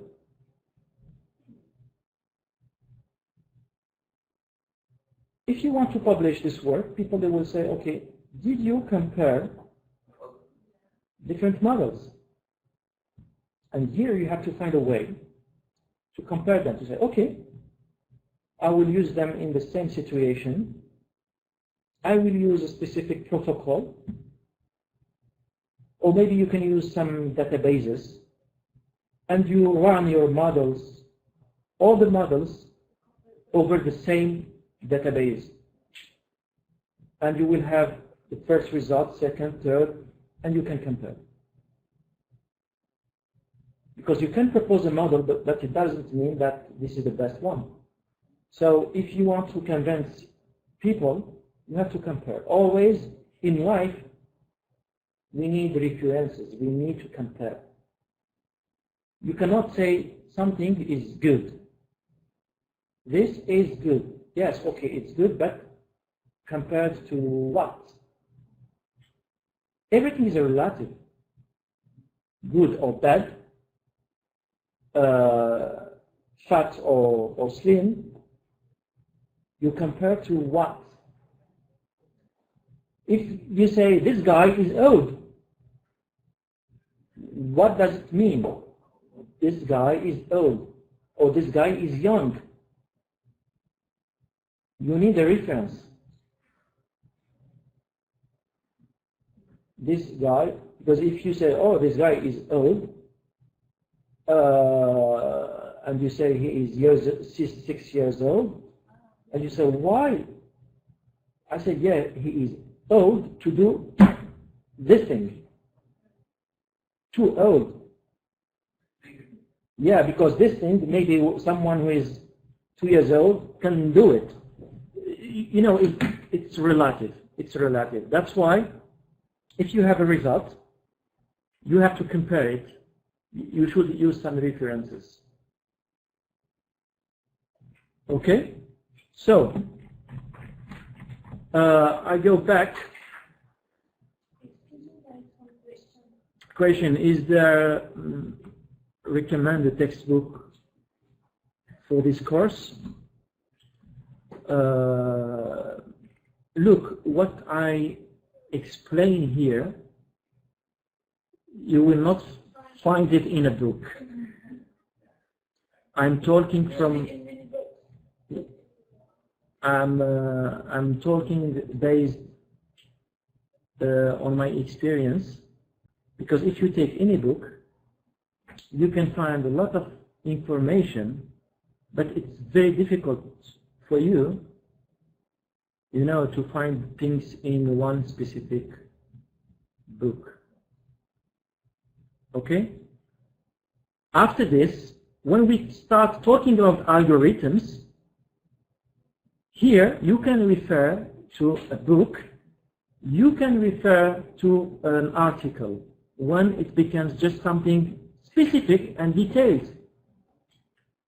But here what I try to explain to you, it's something which probably you will not just find it like this in a book. A book, it's something. An article, it's something. A course, it's something. Discussed. Because otherwise, if everything we say, you can find it written as I do it in a book, why giving lectures? In a book, it's not interactive. What I recommend, sometimes it's important to have an idea about something, because your level is, you have a level of engineer. It's important to have an idea about something, and after this, when you start reading a book or starting working on an algorithm, at least you know what you are doing. It's two visions, completely different. We can give you, I gave you, you know, at least 3 books in the website. In the website, I have proposed, I suggest 3 books. Yeah, I have other questions, but not in the same, what is the average number? Okay, before I reply to Nidza, is it clear, Syed, you have 3 books, reference books, in image processing, but you cannot discuss with the book. In a book, you can find algorithms. Okay? For Nidza, what is the average number of parameters and measures usually used in the model? Absolutely, there are absolutely no rule to say how many parameters we have to use in a model. You have to understand this. No rule. Sometimes you can use one model having just 2 parameters, alpha and beta, which is 1,000 times better than another complex model with 100 parameters. Okay? So that's why we cannot say there is a rule, you know, about how many. It's not how many parameters, but it's the way you write your model. Because if I give you this model, y equals alpha x plus beta. How many parameters I have here? 2 parameters, right?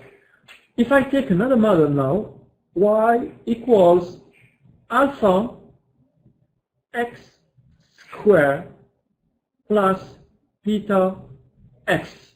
How many parameters? 2. Do you think that these models are the same?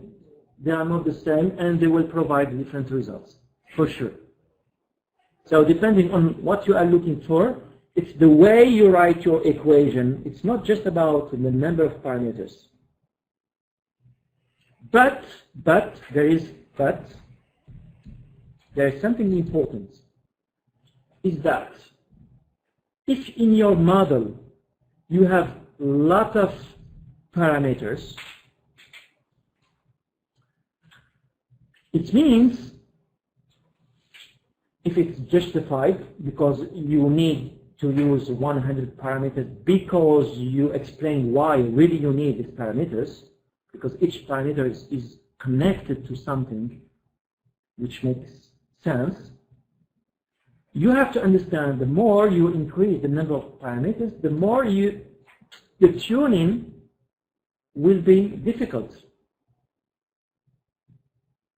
Why? Because if in one model you have only one parameter, and I ask you to tune this parameter, you have just one parameter, you will change the values until you obtain the best one. Right? Now, if I give you two parameters, and I will tell you, okay, just tune this, try to adjust them until you obtain the best result. And you will start once with the first one, the second one, and you modify the second one. And here you need much more energy, right? Now, if I give you 3 parameters, you need much more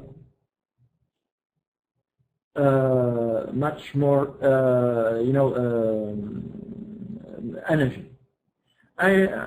It's like I remind. Let me one example. If I give you.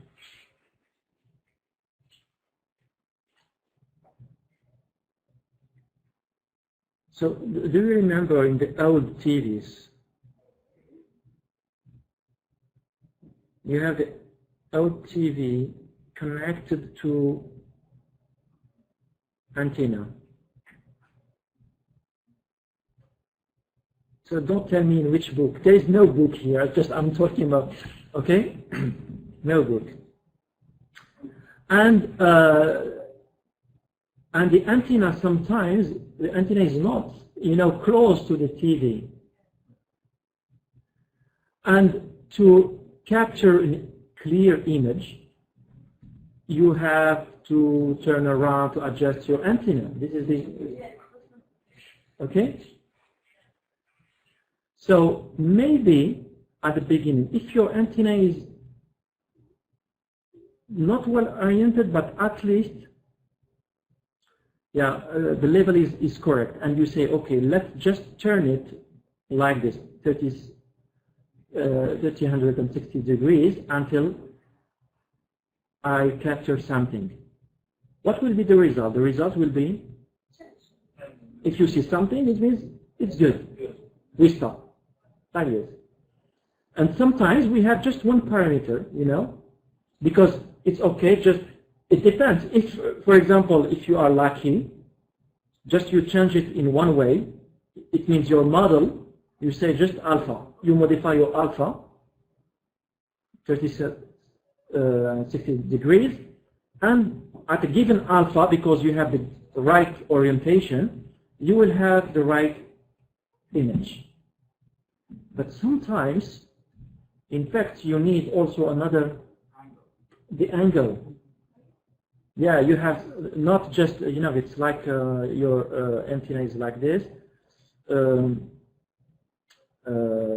You have the angle, alpha, and you have also beta, the orientation here, beta. And you have 2 parameters to set up. And you can start doing randomly, alpha, beta, and you say, oh yeah, turn to the right, turn left, no, more, a little bit on the up, down, and so on. Do you know how we call this? We call this in science, if you want to make things automatic, we call this optimization. Optimization is the way to find the best values of alpha and beta. You have your model, but you don't know how to tune to set your values alpha and beta. And the solution is, we call this optimization. Optimization methods help you to find the best values of alpha beta. Probably we will talk about optimization later, but it's not a topic today, but you have to understand. So you see here the model here, I can have good results, but I know that my model, it's function f, which will depend on alpha and beta. Okay, this is my model. It depends on alpha. I'm sure if alpha and beta are good, I will have good results. So if I have to tune alpha and beta, Syed said the calibration. Yes, it's calibration. You can use it. This term, the calibration, is used basically, you know, people who they have some devices and they have to tune some. Yeah, it's used in for some devices. But I'm talking in general. That's why you have to understand, you know, this question about the model, but differently from the model point of view, parameters point of view. So as I said, if you have alpha and beta to tune,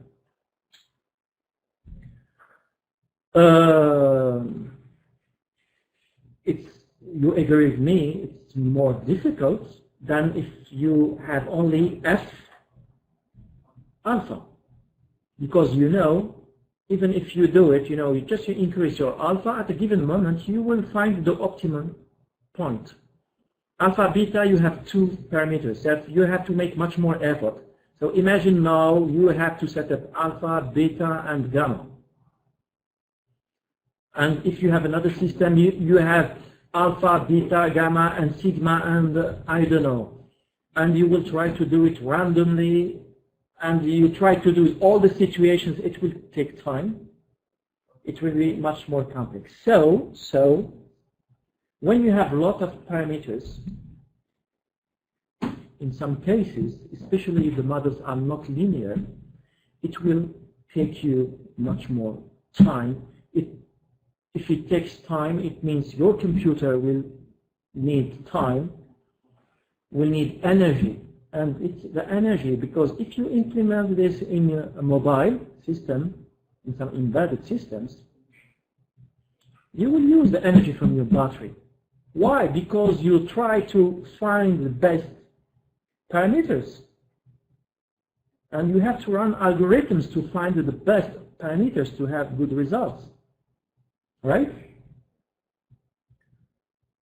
And for this reason, as I said, if your question is how to find the best parameters, my answer is you have to use optimization methods. And after this you ask me, what kind of optimization methods?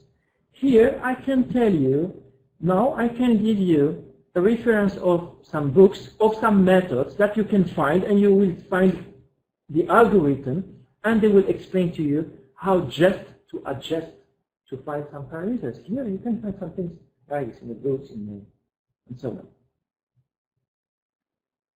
Okay? So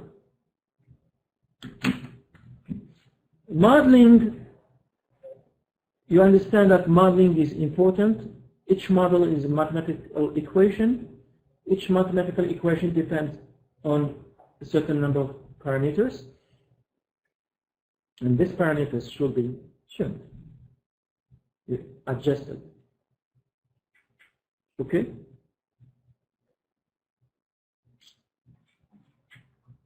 Is it clear? If you have questions, don't hesitate. Any question, any field, because the model, you can use it everywhere. If you understand this, you will think differently. Because I don't want to give you just algorithms. Start from this. No, I want you to think differently.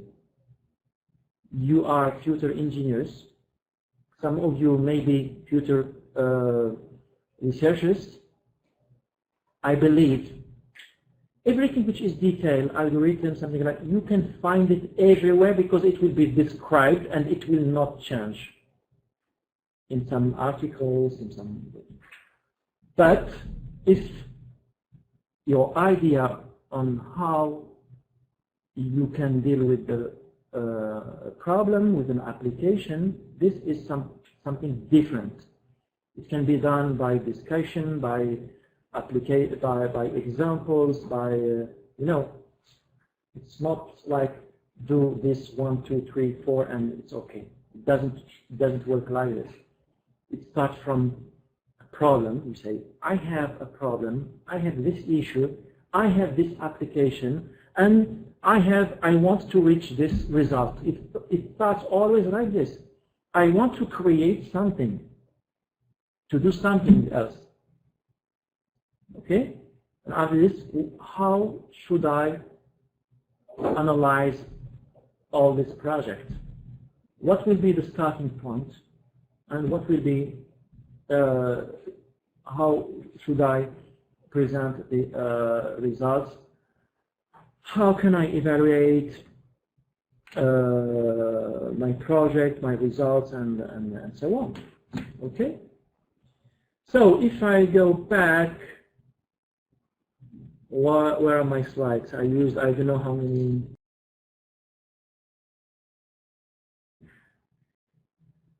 My God, I used one slide, but long story. That's why avoid to use just slides. B, I want you to attend classes because you will see things differently. Okay? Slides are here just to maybe give some main points, main directions, that's all. But everything is hidden behind each slide. Believe me, algorithms, everything you can find, you can type any algorithm, you type in Google, this algorithm, this thing, you will find it. You can find many things in Wikipedia, but you have to understand that courses, classes, discussing with someone is different. So, yeah, it was an example sometimes. Who is this person? Beyonce? Yeah. Yeah, in fact, this one, sometimes in the internet you can find some applications and they say, okay, we can make persons, we can just, yeah, we can make the person older. And you can use Photoshop. People can use Photoshop. And by Photoshop, what they start to do, they say, okay, an elder guy should have wrinkles, okay? And they start modifying things. Let's add wrinkles here.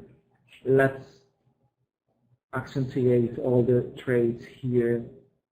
Let's do, you know, we can have here, you know. So they start adding wrinkles, playing with it, and you obtain something like this. We don't know if, you know, sometimes we do it just for fun. That's all. We will smile at the end, and that's all. But in science, it's completely different. We don't think like this. If we need to make a person older, it's basically we should define objectives. Why? Is the objective just to smile at the end to say, oh my God, in 20 years old you will be horrible, you will look like, I don't know. This is not the purpose.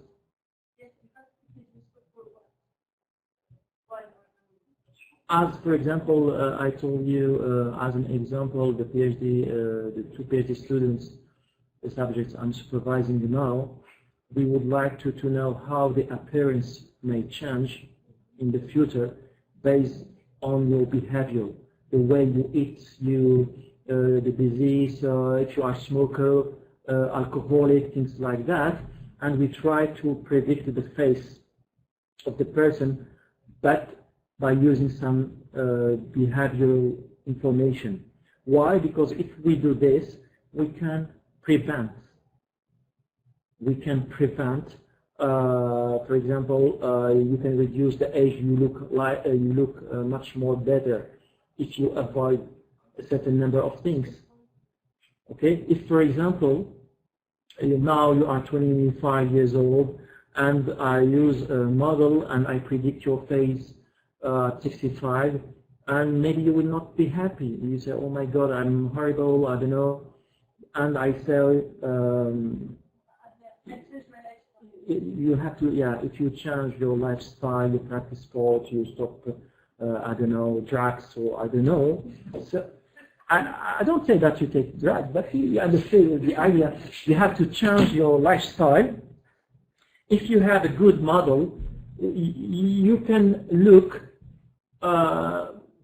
probably much more better in few years. I don't want to make research. Maybe one day I can give you a kind of conference I did in the past regarding this topic, but it was much more connected to research, and we can see even some experiments on twins, you know. People who are, one of them, for example, is drug addicts, and the other one is not, and you can see the difference. No, it means when you compare lifestyle, it's very important, because if you show to some people, you tell them, look, be careful, if you don't change your lifestyle, in 10 years you will look like this guy. And so it will help. It will help some people, some kids, some. Of course, you encourage them to avoid taking drugs and drinking a lot of alcohols and taking all substances, you know. So this is the purpose. So we tried to create a model basically for education purpose. For education purpose, to educate people, young people, and this models, because with the models you can simulate, you can predict. If you can predict, you can show to, at least you can discuss with some people, tell them, look, I will show you the future. Probably you will have this result. If you do this, and after this you will ask, okay, what if I stop doing this, how will, will my appearance will be different or not? And he said, okay, no problem, we can try our model, and you will see yourself. And you say, oh, yeah, I prefer. So it will help him, you know. That's why I said it's much more for education purpose than something else. But you can also use systems like this for security, in biometrics, in forensics. You can imagine a lot of applications. For example, you use a face recognition system, and when you are enrolled, you are 20 years old the first time. When we enroll someone the first time, 20 years old, and imagine then 20 years later, the person wants to use the same biometric system, and the system will not recognize this person. Why? Because the appearance changed. And here we can say, okay, let's use this model just to modify the appearance from the beginning, and we try to compare. So we can imagine a lot of application, not just for, it may be for education purpose, it may be for face recognition in biometrics, maybe for forensics, it may be for a lot of applications. Okay, I don't want to, because if I start doing another conference, research oriented, it will take time. So what I want you is just try to be a little bit sensitive to this idea of models, parameters, and in the future you will be able, I'm quite sure, you will hear this word model very often. You will hear parameters to tune very often. You will see this. And each time you say, okay, now I understand what is a model. Okay? in Google, if you type mathematical models, you will find millions of answers. So, because each one has his own application, it depends on what you are really looking for. We have billions of situations where we can use models. You know, it's like something like this, you see? A simulator like this. This is the current phase. And we try, for example, this is the aged person. So this one is simulated, not real. Okay? And we try to, for example, to predict the face if the person is smoker. If the person is non-smoker, maybe it will be like this. I don't know if you can, maybe it's a little bit difficult with projection, but people online, I don't know if you can see the difference between these two faces. Okay? So, so this is the idea. So the input, it will be this face. Okay, you can see because here we project it, and sometimes maybe with the light. And here there is a model. There is a light, and the light can modify, you know, the way you perceive, you know, the image. Anyway, so here this is the input. This is the input image. This is the input image, and this is the predicted one in a specific condition, and this one is also predicted one in another condition. Okay, so this one is 20 years old, or I don't know, 18 years old, and we can show her face 20 years later. At least she says, oh, okay, yeah, I prefer to be aged like this one, not like this one. And I will tell her, okay, so what you have to do, just you can stop smoking. If you stop smoking, you will look better. You see here, it's much more for education. And of course, we can use some models to make the person looking fat or slim or anything. And here it will help you, you know, it's like you project your life in the future. And if you project it, you will make a kind of correction. It's like you adjust your life of style. Do you have a question? Yeah? She's a girl. She's a girl. She's a girl. Why? She looks like a boy? No. Really, just for online students. Some of the students here on campus, since I projected the slide and due to some elimination, some people, they thought that this guy is boy. But I'm quite sure for online students, maybe you see the slide properly, and you know it's a girl. And here, this is about perception. A perception, and I don't know, I have to show you another. I don't know, wait. I don't know if I have a slide.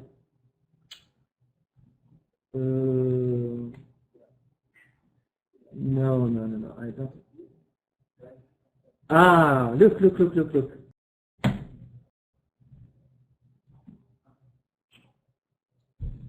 Look at these two persons, including online students, male or female.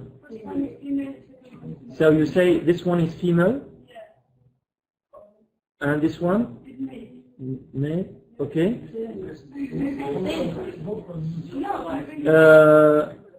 Nidza, you said I see female and male. This one female? The left one?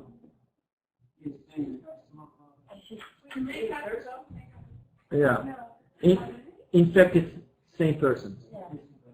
The only thing, the difference is elimination changed.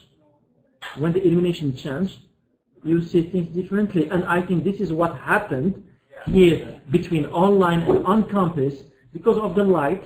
Some of people, they thought that maybe the person is a boy, and in fact, it's a girl because, you know, for other people, they saw things differently. So you see, just sometimes you change one parameter and the perception can be different. And here it's about modeling too. In your model, if you integrate this parameter of elimination, you can change many things. Remember last time I said sometimes we can discuss about gender estimation. Remember? Gender estimation. And you make your computer smart to decide to say this person is male or female. And here you have to extract features, of course, and you have to use database. But at the same time, when extracting features here, maybe you need to use a model. When you extract features at this level, maybe you need to use a model. And in this model, why not you can take into account many parameters, including the elimination as a parameter. Okay? Models can be integrated at any stage of processing. At any stage. Last time I showed to you, you know, the generic block diagram, capture, pre-processing, feature extraction, database, blah, blah, blah, blah, decision, and modeling. This equation, mathematical equation, can be integrated in the capture, in the pre-processing. You can use it in when extracting features and so on. Why? Because it's just mathematical equation. You have the input, you have the output, and you can decide up to you where to integrate a model. But it's defined by the application. For the moment, don't think about this. Just what I can say is that if the application is gender estimation, of course you need as an input an image, and you need as output it should be male or female. Okay, and here you can, in your scheme, you can integrate somewhere a model. And in this model, if the model is not sensitive to the elimination, or maybe you will have less good results than other models that take into account other information. Because here, even for us as human beings, you know, we are using our model, our own model, our brain, it's perception. We analyze the inputs, and in our brain we have references, right? If you can say this guy, this person is male or female, it's because you are trained as human beings. We are trained to make a difference between male and female. So we use our own model. The only thing is that our model is not mathematical, right? Human beings will not use mathematical model, but for us, if we want to process all the data using a computer, here you are obliged, you have to create your own model, mathematical model, because there's not another way to code, to program what you want to do. Okay? If you have, for example, a robot, and you want to make a robot thinking like a person, so the first thing you have to convert the input information to make them digital, and the robot, because now in 2016, the robots need electricity to work, right? They need microprocessors. But maybe in the future, the robots will working using something else, maybe not electronics. They will find the Of course, something else where we transmit the information differently. In our brain, we don't have electronic circuits. Even if we have electrical signals in our body, the body can generate electrical signals. But We don't have integrated circuits. We don't have microprocessor as we. So it's different. Anyway, so it's just about information. It's all this is about the way you represent information. Okay. So since you want to create a robot, you want to program it, and we can say, okay, I ask a question to a robot to make a difference between male and female. So imagine a robot which is equipped by camera.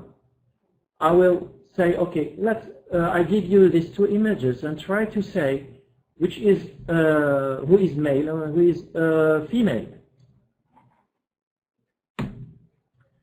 So the robot will capture the image and will use an algorithm, will use a model, and based on this model, he will say male or female, and this model can be improved, and so on.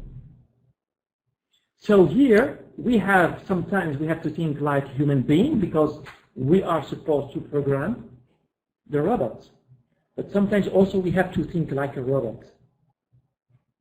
And you say, I have this information as input, I need this information as output, and I have to create my mathematical equation, and I have to set up these parameters, and so on. So sometimes, of course, we need to think like a robot. Because in computer vision, computer science, and all this, we try to make the microprocessor or the computer thinking like a human. Okay? So if you program properly your robot, if the model is good, maybe he will say these two persons are the same. He will compare these two images. Okay? He will extract features, and you will tell him how to compare things, and maybe the result at the end it will be the same. Okay? Whatever. But at least we know that it's exactly the same person.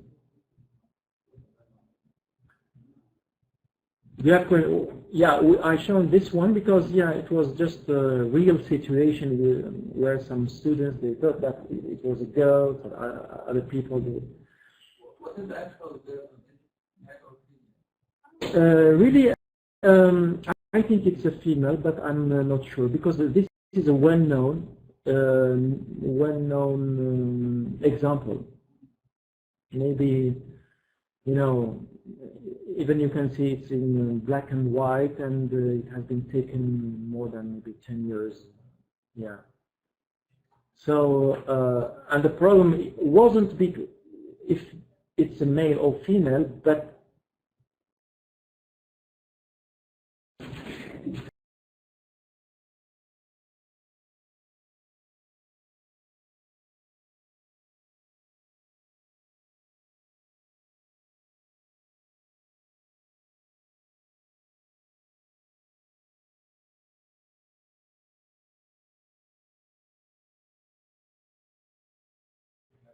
so it's sometimes very difficult. So do you imagine the computer to make the computer differentiating between genders? It's not that. Sometimes it's not that easy in such a situation.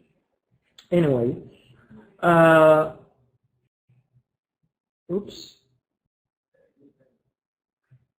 No, why I said. Yeah, okay, for this one, we can imagine directly male, female. This is about gender estimation, and that's why, after this, just we give you this example to say that it's. Anyway, okay, let's next time, because just we have 1 minute left, and the course will be stopped, I think, automatically. Anyway, next time we try to progress, and we have to discuss, or after this, at a given moment, we have to discuss about some mathematical models. and especially the PCA, because the PCA you will need it in the future. PCA is principal component analysis. I think maybe next time we start to use it, because you will see it's very useful. PCA, principal component analysis. Okay, so probably the course will be stopped in a few seconds.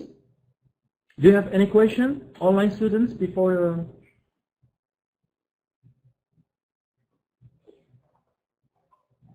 No, it's okay. Good. So thank you, and